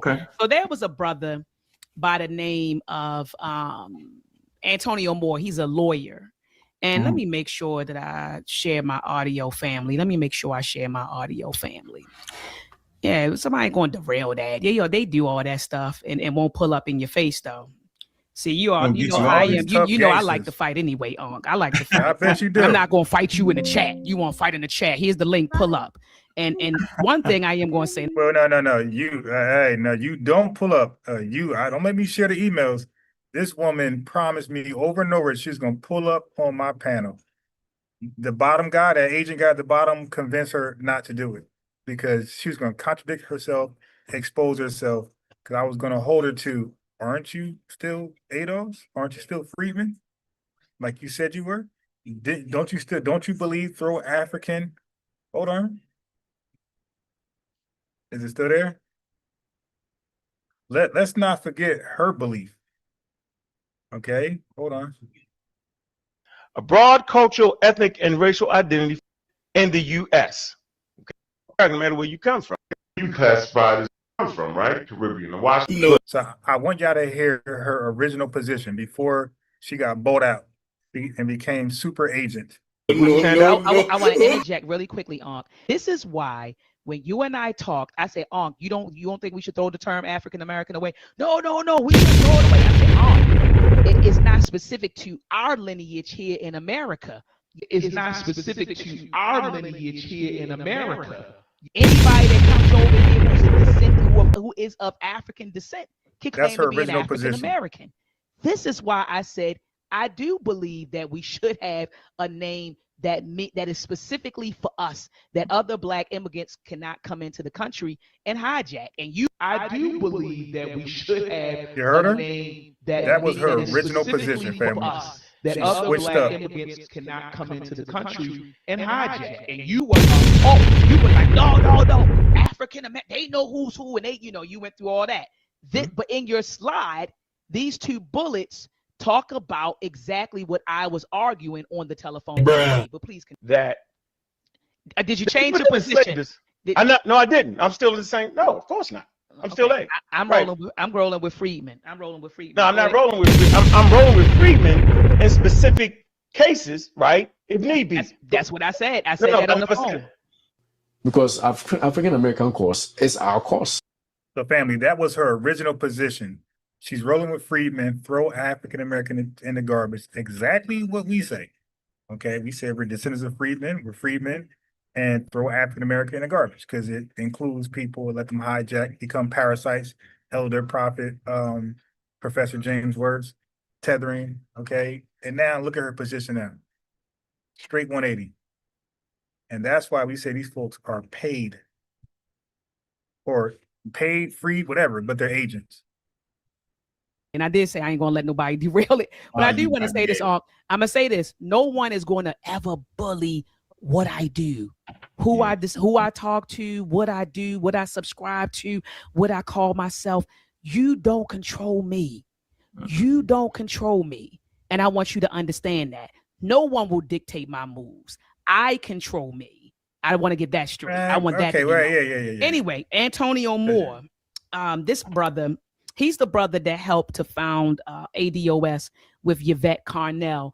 And when Jesse Jackson passed, he had this to say. He was upset. He was like, one one of the biggest things he left us was the fact that we call ourselves African American. And he was like, and I'm against it. And he went off about it. But here we go, y'all. Here we go. So what is the discussion? You see this line, Tether? We just heard the whole thing. He didn't go off. He just kept it real and gave obvious facts. Discussion is, for many of you that are born post, say, like 85 or so, you believe that this concept of Pan-Africanism and being African American was a normal part of Black identity in America. Why do we lump? Why is he? Oh, he straight up lumped identity and ethnicity together. So you African American and Pan African. Why are we talking? One is an ethnicity. The other one is an ideology. Why are we lumping them together? Here we go. Wait. Why are you lumping African American together? That's worse. A continent and a damn country. We call it ignorance. Very, very much. He's a lawyer. Prior to yeah. And guess what? You got your doctorate in engineering. Okay, what the in engineering? Okay, not in history. So he's in his lane. He's a lawyer and he's in his lane. You're not in your lane. You're in our lane. Remember, engineer woman.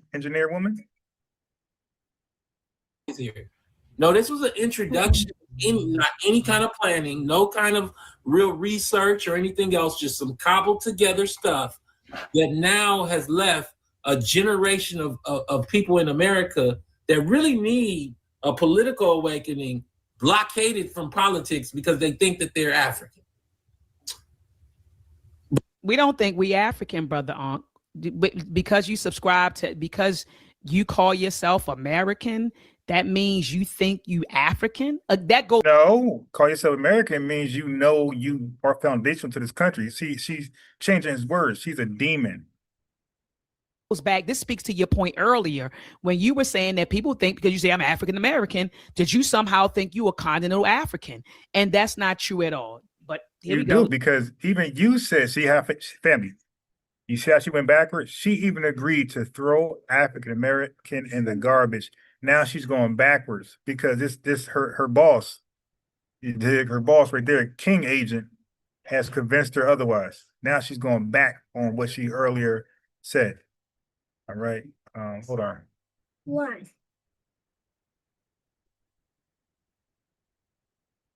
Well, let's continue. But then they'll never go there and don't even know that it's not a place. It's a continent that is so diverse that it's like it's not a place, it's a continent. I thought a continent was a place, but here we go. Okay, you hear this woman? No, it's not a place to go to. There's no such thing as going to Africa. You're going to a country within Africa. He said it right. If you take your crazy man-looking self to Africa, Dr. Maya, you're going to be in a country. You're not going to be in Africa. Okay? When you go to South America, nobody say I'm in South America. You name the country you're at. Okay? When you take a trip to wherever, you name the country you're at. Don't forget, these guys represent DAFA. This is DAFA Babel. World American. A movement led by, this is the original article in '89 out of New York Times, talking about this movement by Jesse Jackson, again, '89.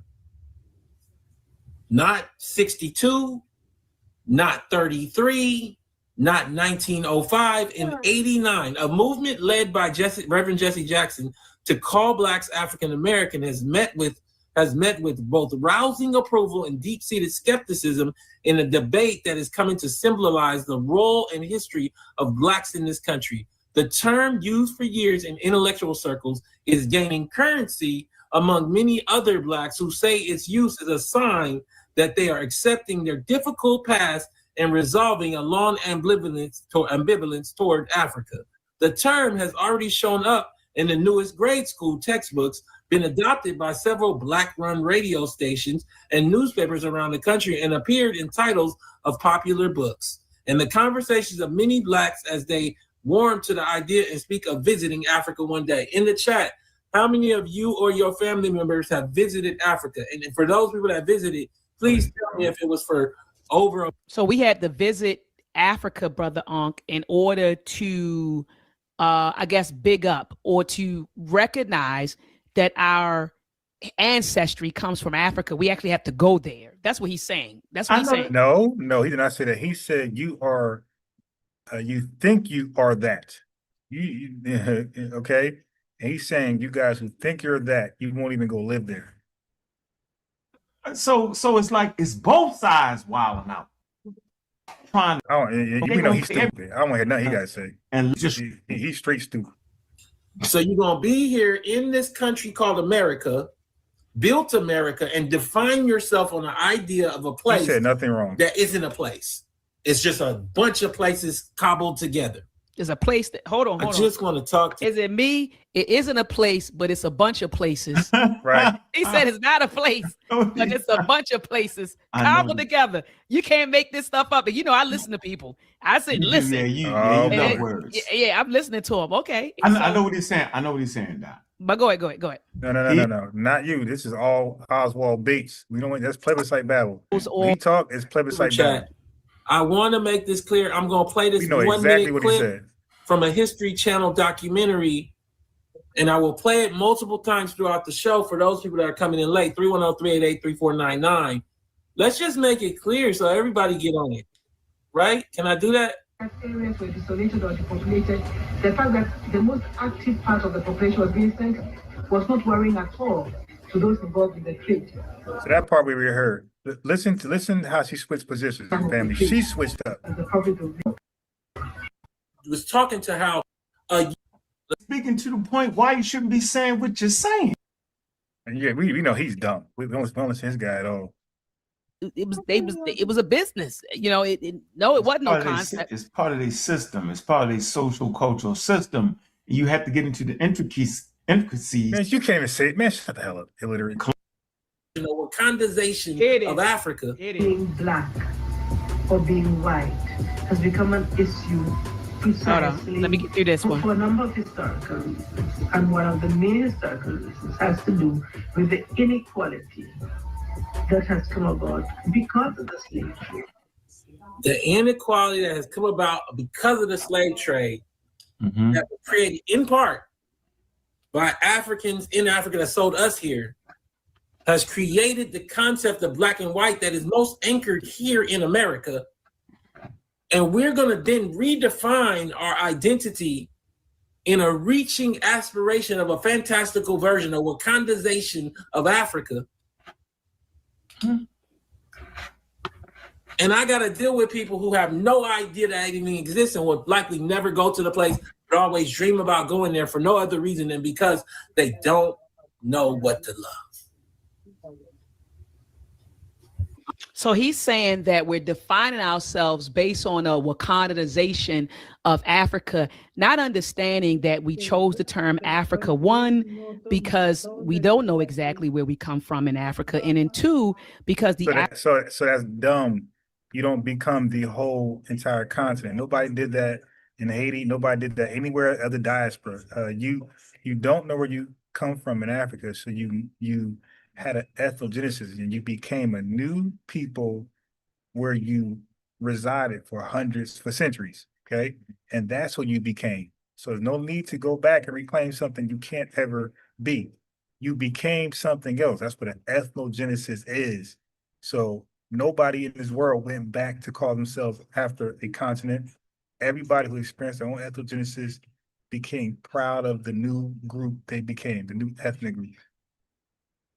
African-American is an amalgamation of various African ethnicities. I don't understand, Brother Ankh, why that's hard to understand. Say that again one more time. An amalgamation of what? We are an amalgamation of various African ethnicities. So, you know, that's why he chose African-American. No, we're not, because there's no such thing as an African ethnicity or identity. There's no such thing as that. So, nope, you can miss us with that. There's no such thing as African identities or ethnicities. There's no such thing as African. All right. African one. We don't know where from. We don't know the exact ethnicity from which all of us, you know, like, well, all of us are amalgamation, first of all, of various African ethnicities. And no, we aren't clear on where we descended from exactly, and we don't know. And then we're a mixture of so many, you know, African. Maybe we came from Mars. Maybe Yeah, we know it. We know it. This dude is dumb. Dollars. Just yell, just stupid. Yell, just dumb. I don't ideology. So why are you asking for an ideology versus what would you call delineation? I guess an action, a prerogative, you know, Family, all an action, a prerogative, a choice. Like, what are we talking about here, right? Like, if someone chooses, you know, to delineate, that's a choice. People say, I want to delineate, and that's their choice. Like, they can.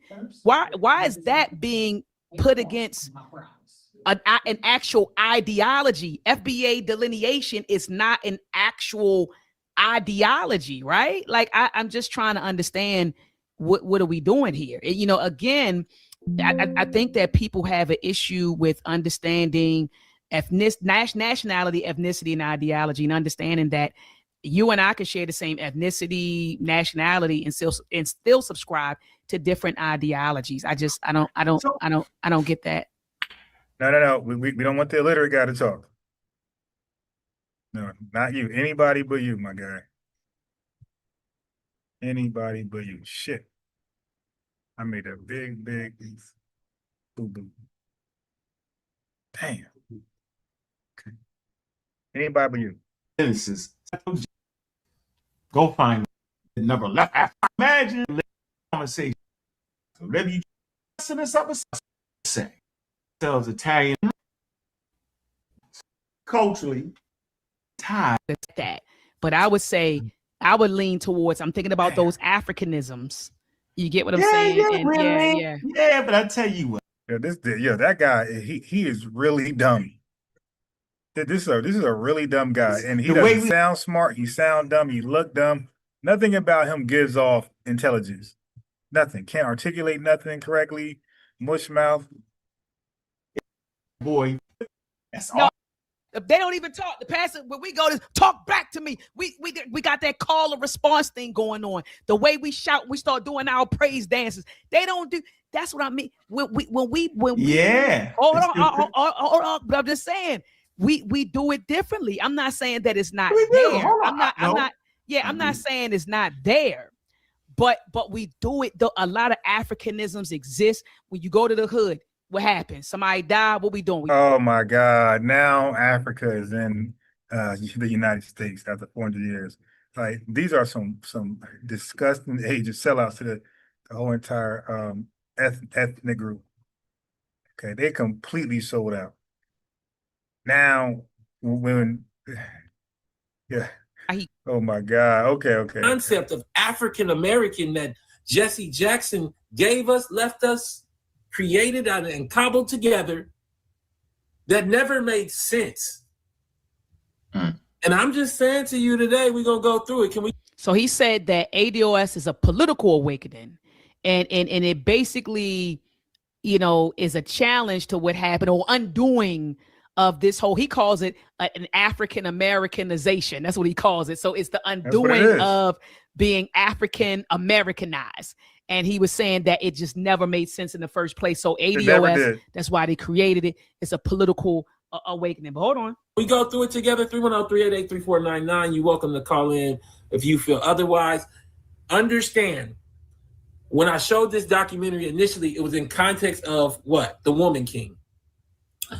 So one of the vestiges, one of the branches that comes off of the African Americanization of Black folks in America is a recreation, as though the roots narrative, where we were just stolen off nobody sold any slaves, where Woman King that recreated the narrative around the Dahomey tribe, who were mass slave traders, gets erased and replaced with a Black Panther Wakandization of the history of what happened to your family. What happened to your family was an atrocity. But it was not an atrocity just done by white folk. They led the way.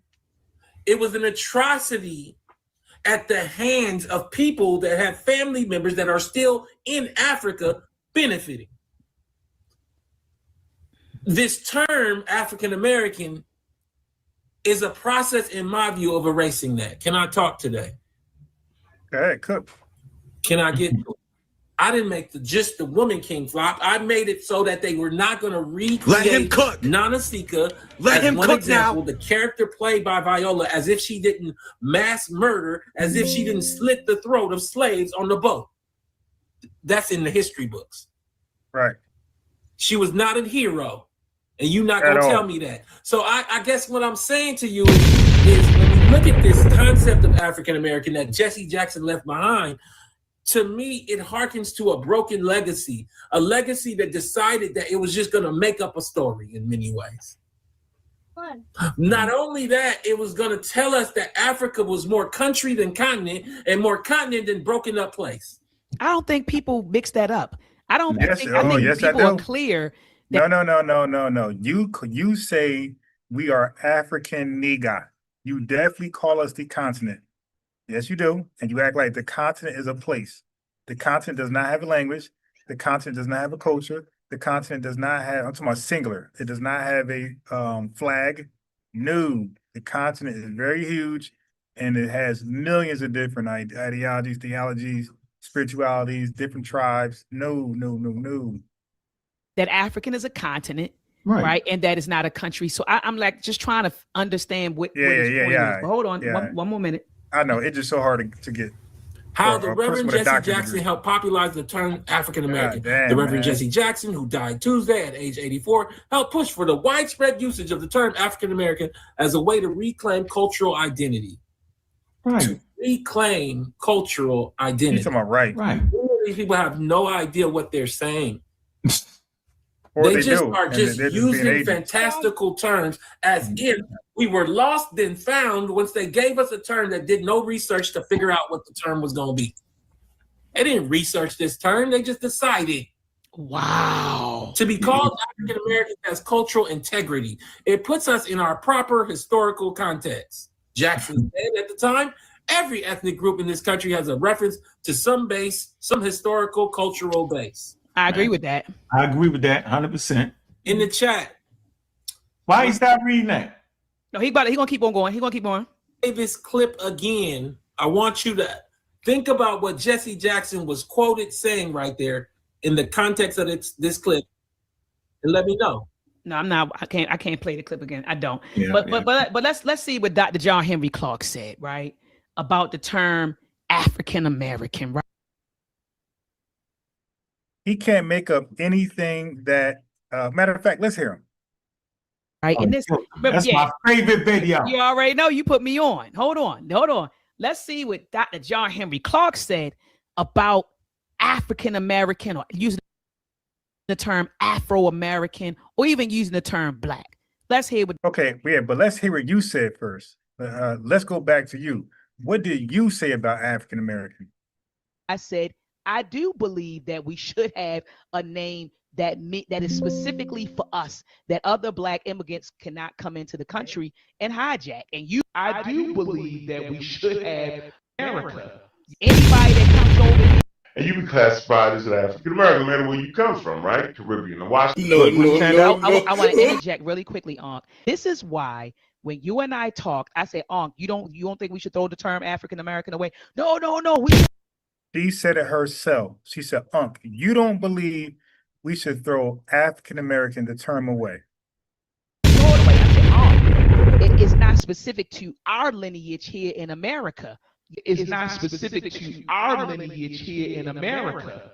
Anybody that comes over here who is of African descent can claim to be an African American. That's Dr. This is why I said I do believe that we should have a name that is specifically for us, that other Black immigrants cannot come into the country and hijack. And I do believe that we should have a name that is specifically for us, that other Black immigrants cannot come into the. Okay, so we heard what you had to say about African American. Okay, now let's hear what this sellout said. Okay, so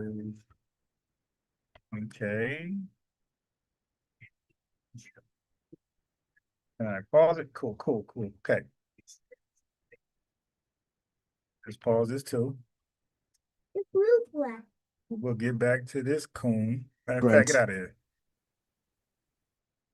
Okay. Now let's hear what this Uncle Tom got to say. The great Dr. John Henry Clark had to say about it. You're saying, in essence, that there's no such thing as a race.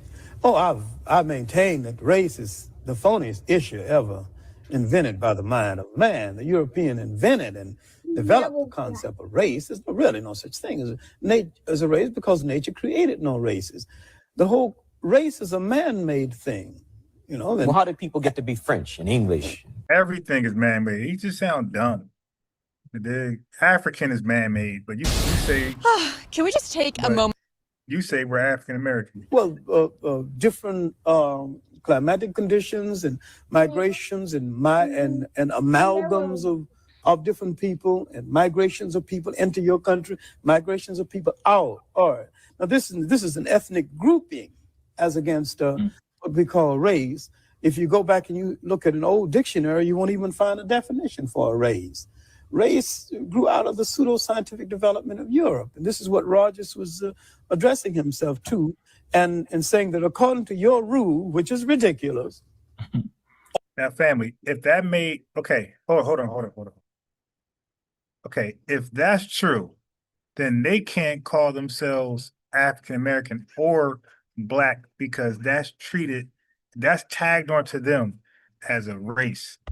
That's not tagged on us as a race. It works as a ethnonym for us. Hold on. So if he just cooked himself, well, he just cooked them and himself.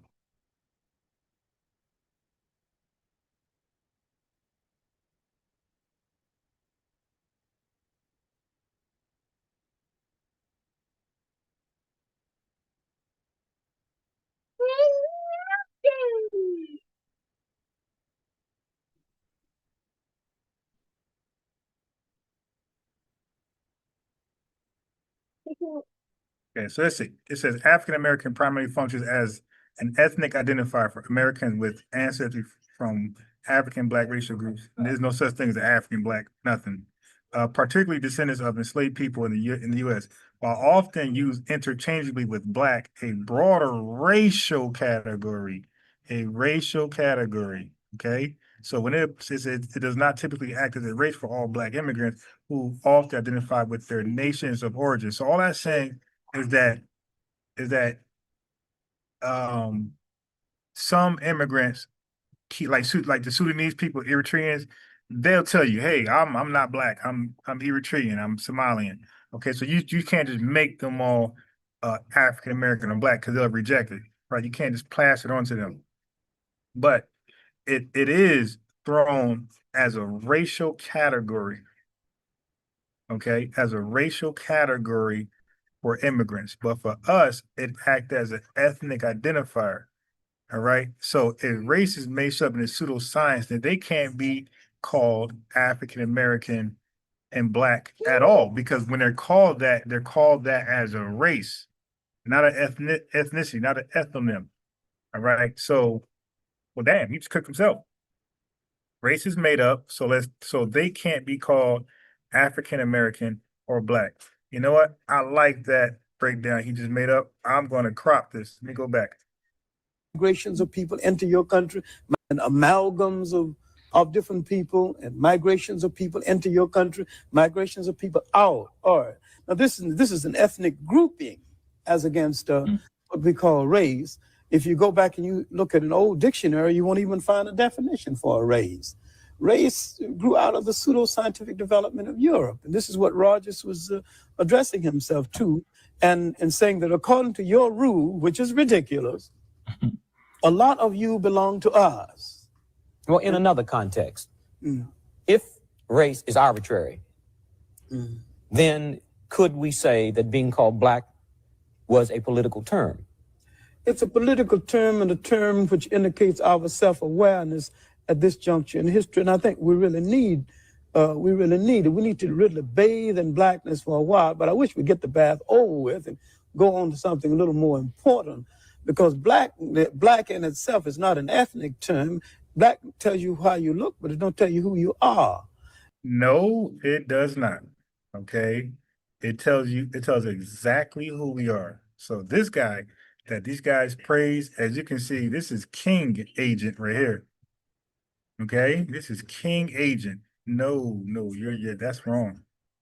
We are essentially an African people. Wherever we live on this earth, we're essentially an African people. But that's made up too. Like there's no such thing as an African people. There's no such thing as that. We just read that, or we just listened to Tone play a video. The people who were calling African had no concept of that as we call them that. They're like, what's that? You dig? So that's called an exonym. We can't place a name on people that don't accept it.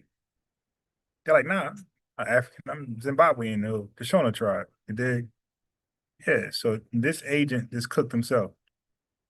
And we relate to the millions of African people throughout the world, including the uncounted millions of Africans in Asia.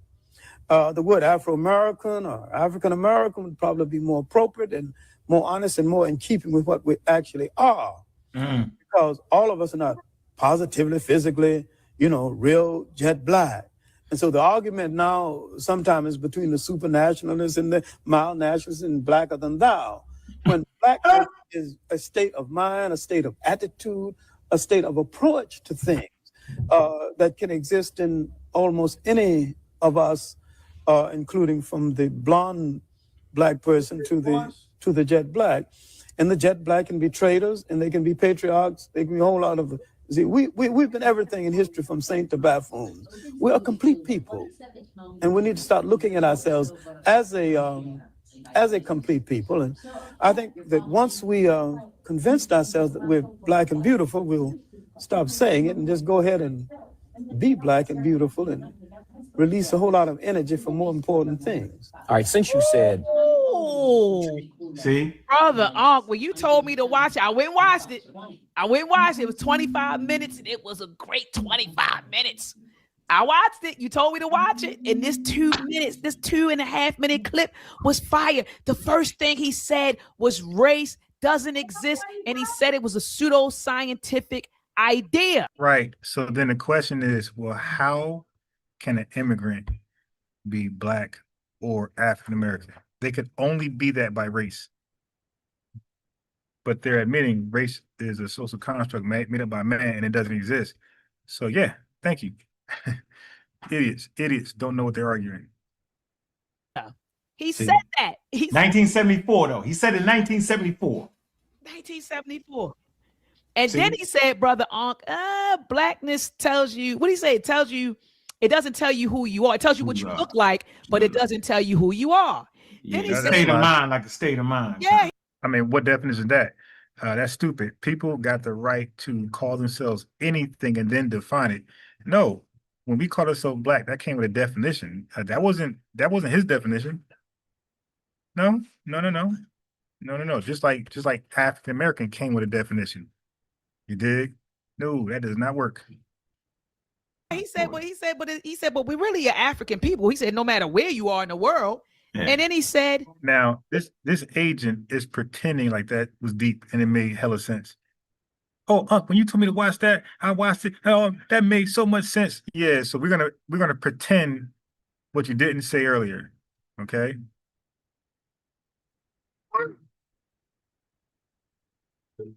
Hold on.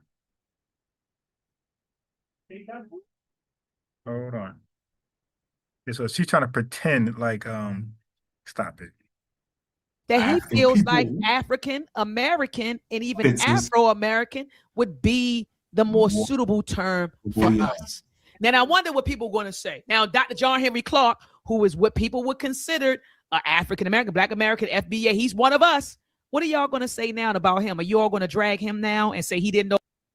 Larry Elder's one of us. What does that mean? Jesse Lee Peterson, one of us. Okay, just because you're one of us doesn't mean you get to say what you want to say and not be held accountable. See, our slogan is accountability. Okay, everybody gets held. Everybody must be held to accountability, right? You got to be accountable for your actions. We already know. I got stuff on Henry Clark. Okay, he's not a doctor, by the way. He never went to school and got a doctorate degree. So we know that's a lie. He just John Henry Clark. That's it. But yeah, he's a Pan-African, and Pan-Africans do lie. All right. So look at the face she's making. Oh my God, this monster right here, man. Know what he was talking about? Is that what's getting ready to happen? Go ahead, brother. So, you know, he's part of my 5 horsemen. Dr. Ben, John Henry Clark, Hubert Harrison, John Jackson, and now this guy is a complete agent. Man, No, we don't want to hear you because you're stupid and nothing you say makes sense. Tommy Ashton. Stop. Yeah. African. There you go. You know what? There you go, Unc. I'm at a point. You know, it's you have the right. You know, You have the right and to that's say where that. I'm at. You have the right to do that. Exactly. If you say you're a Yeah. Native American, but I do want to go here, brother Unc. Where you going there? You had some power. That's some powerful clips right there. You know, I've never seen that before.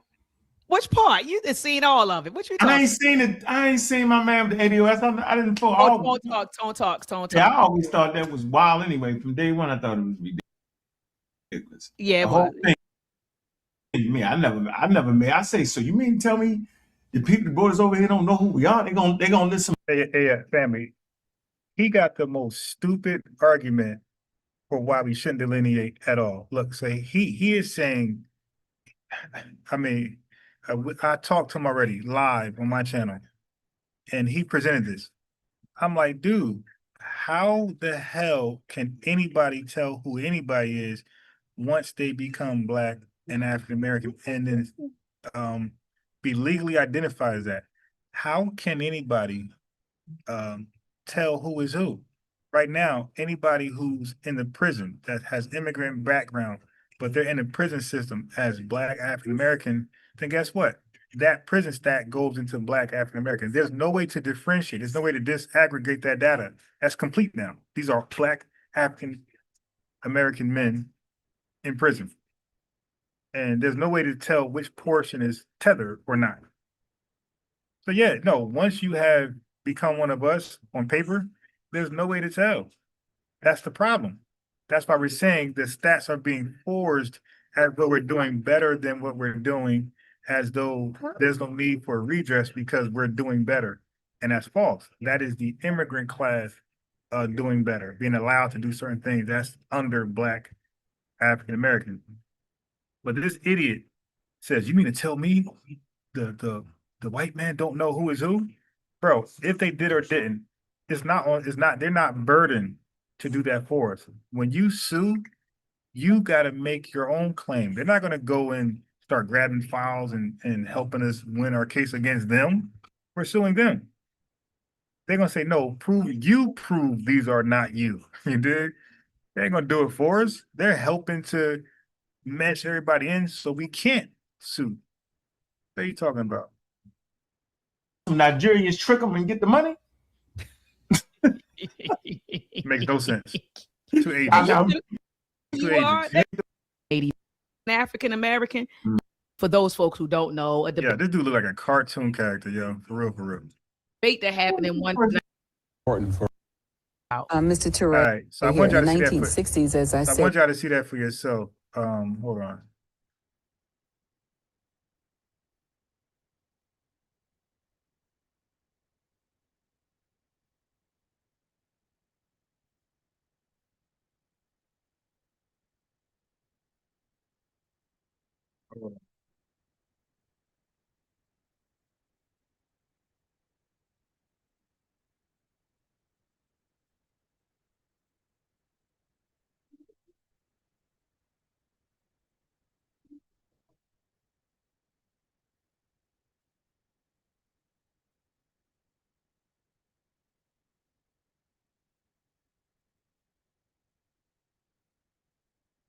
One sec. I'm trying to do something funny.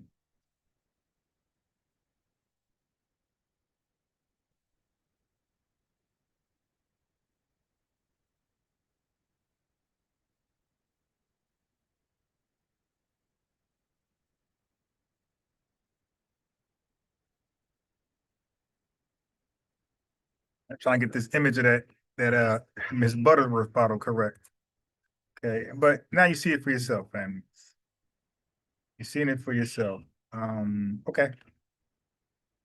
Let's get back to some updates, some news updates. Look at this.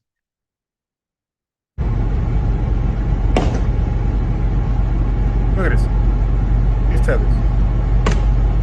Damn.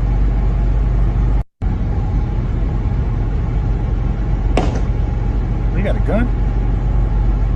Oh, he popping people. Oh my God. Family, that's Africa. Viewer discretion advised. All right, family. I got my image I wanted. Hold on. Okay.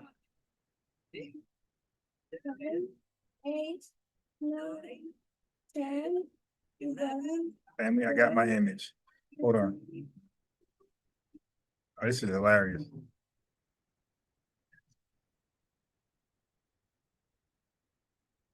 This is hilarious.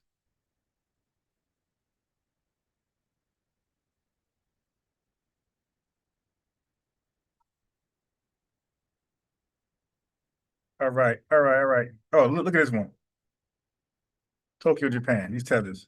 Japan, and these are the infamous Nigerian scammers who might just try to kill you if you record them harassing tourists on the street. This is definitely known as the most dangerous area in Tokyo. If you look on Reddit, man, you will read constant stories of people talking about getting drugs. It often tends to be these Nigerian African touts. Basically, they invite you to an international club. It seems really friendly, and you say, yeah, you know what, I'll follow you to your international club. They go there, next thing they know, it's 2 days later, they wake up, they don't have their wallets, they don't have their passports. And then we spotted one in action. What did he sequester you for? Bar? Yeah, he asked me to. Don't go to the bar. I know. How many had come up to you today? One.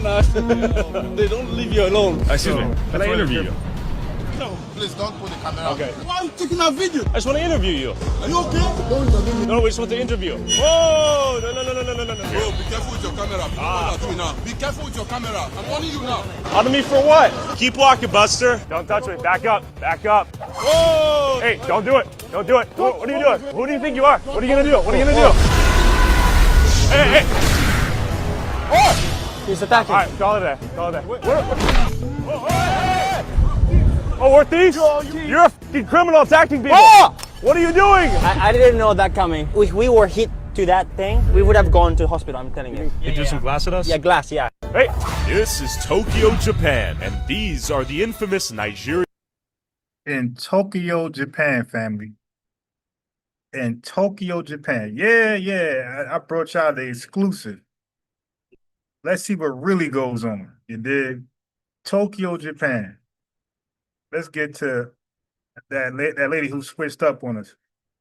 Dr. Aunt Jemima Kimmett. There she is. There she is. Dr. Aunt Jemima Kimmett. That's her name. There she is. That's that switch upper woman. That's this one right here who said she is a freedman. Country and hijack, and you were like, no, African American, they know who's who, and you went through all that. But in your slide, these two bullets talk about exactly what I was arguing on the telephone. But please continue. That did you change the position? No, I didn't. I'm still the same. No, of course not. I'm still A. I'm rolling with Friedman. No, I'm not rolling with Friedman. I'm rolling with Friedman in specific cases. Family, that is the people who switched up on you. That want to play Dr. John Henry Clark like he has authority. He's a clown too. Okay. So I think I'm going to. Do I have any? Okay, so I got some good information I'm gonna do tomorrow. I'm gonna talk about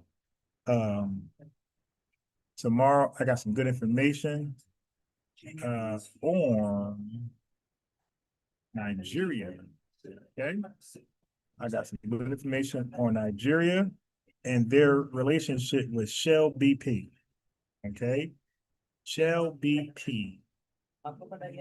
Right, I think I can love that. So yeah, my phone, I won't be able to go live tonight with my phone at all. So it's gonna be boring. I can't talk to nobody until tomorrow I go to storage. So family, like the video. If you haven't already, go ahead and if you haven't already, go ahead and if you want to donate to the channel. The Cash App is right there, top right pin, $ unbiased Ron. Share, subscribe, notification bell. Let me do a song intro. Let me see which song intro we gonna do. not intro, outro. Which song outro and he's gonna play? Hold on.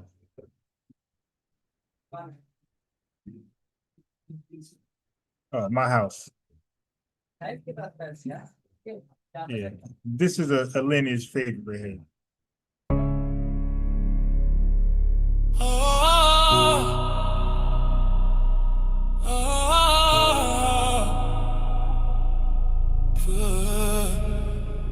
No disrespect in my house, in my house, in my house, in my house, in my house, in my house, in my house. No, none at all. Visitors should be thankful, but don't come at all. No disrespect in my house, in my house, in my house, in my house, in my house, in my house, in my house. Visitors should be thankful, or don't come at all. Where was the xenophobia when we were fighting with Ethiopia? Where were the bros when we exposed King and Leopold? Where were the vision for righteous when we fought for laws that made y'all migrants? Some grateful, some hateful, but all put up to our table and pulled out with a plate full. Oh, all put up to our table and pulled out with a plate full. No disrespect in my house, in my house, in my house, in my house, in my house, in my house. Visitors should be thankful, or don't come at all. No disrespect in my house, in my house, in my house, in my house, in my house, in my house, in my house. Visitors should be thankful, or don't come at all.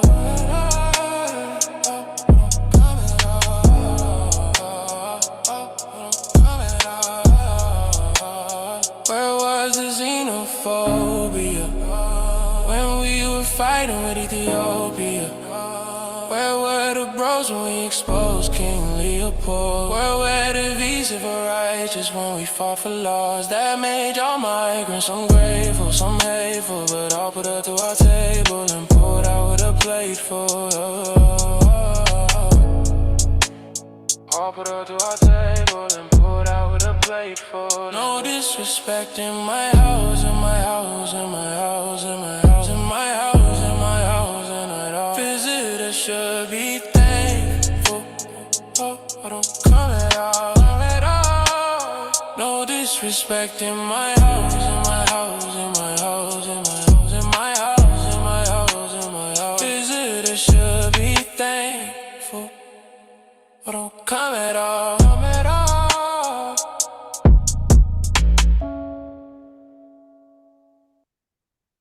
Peace to the family. We are out. It can't even go down. You can't go down? You dropped it. That's why. You broke it. You kept dropping it.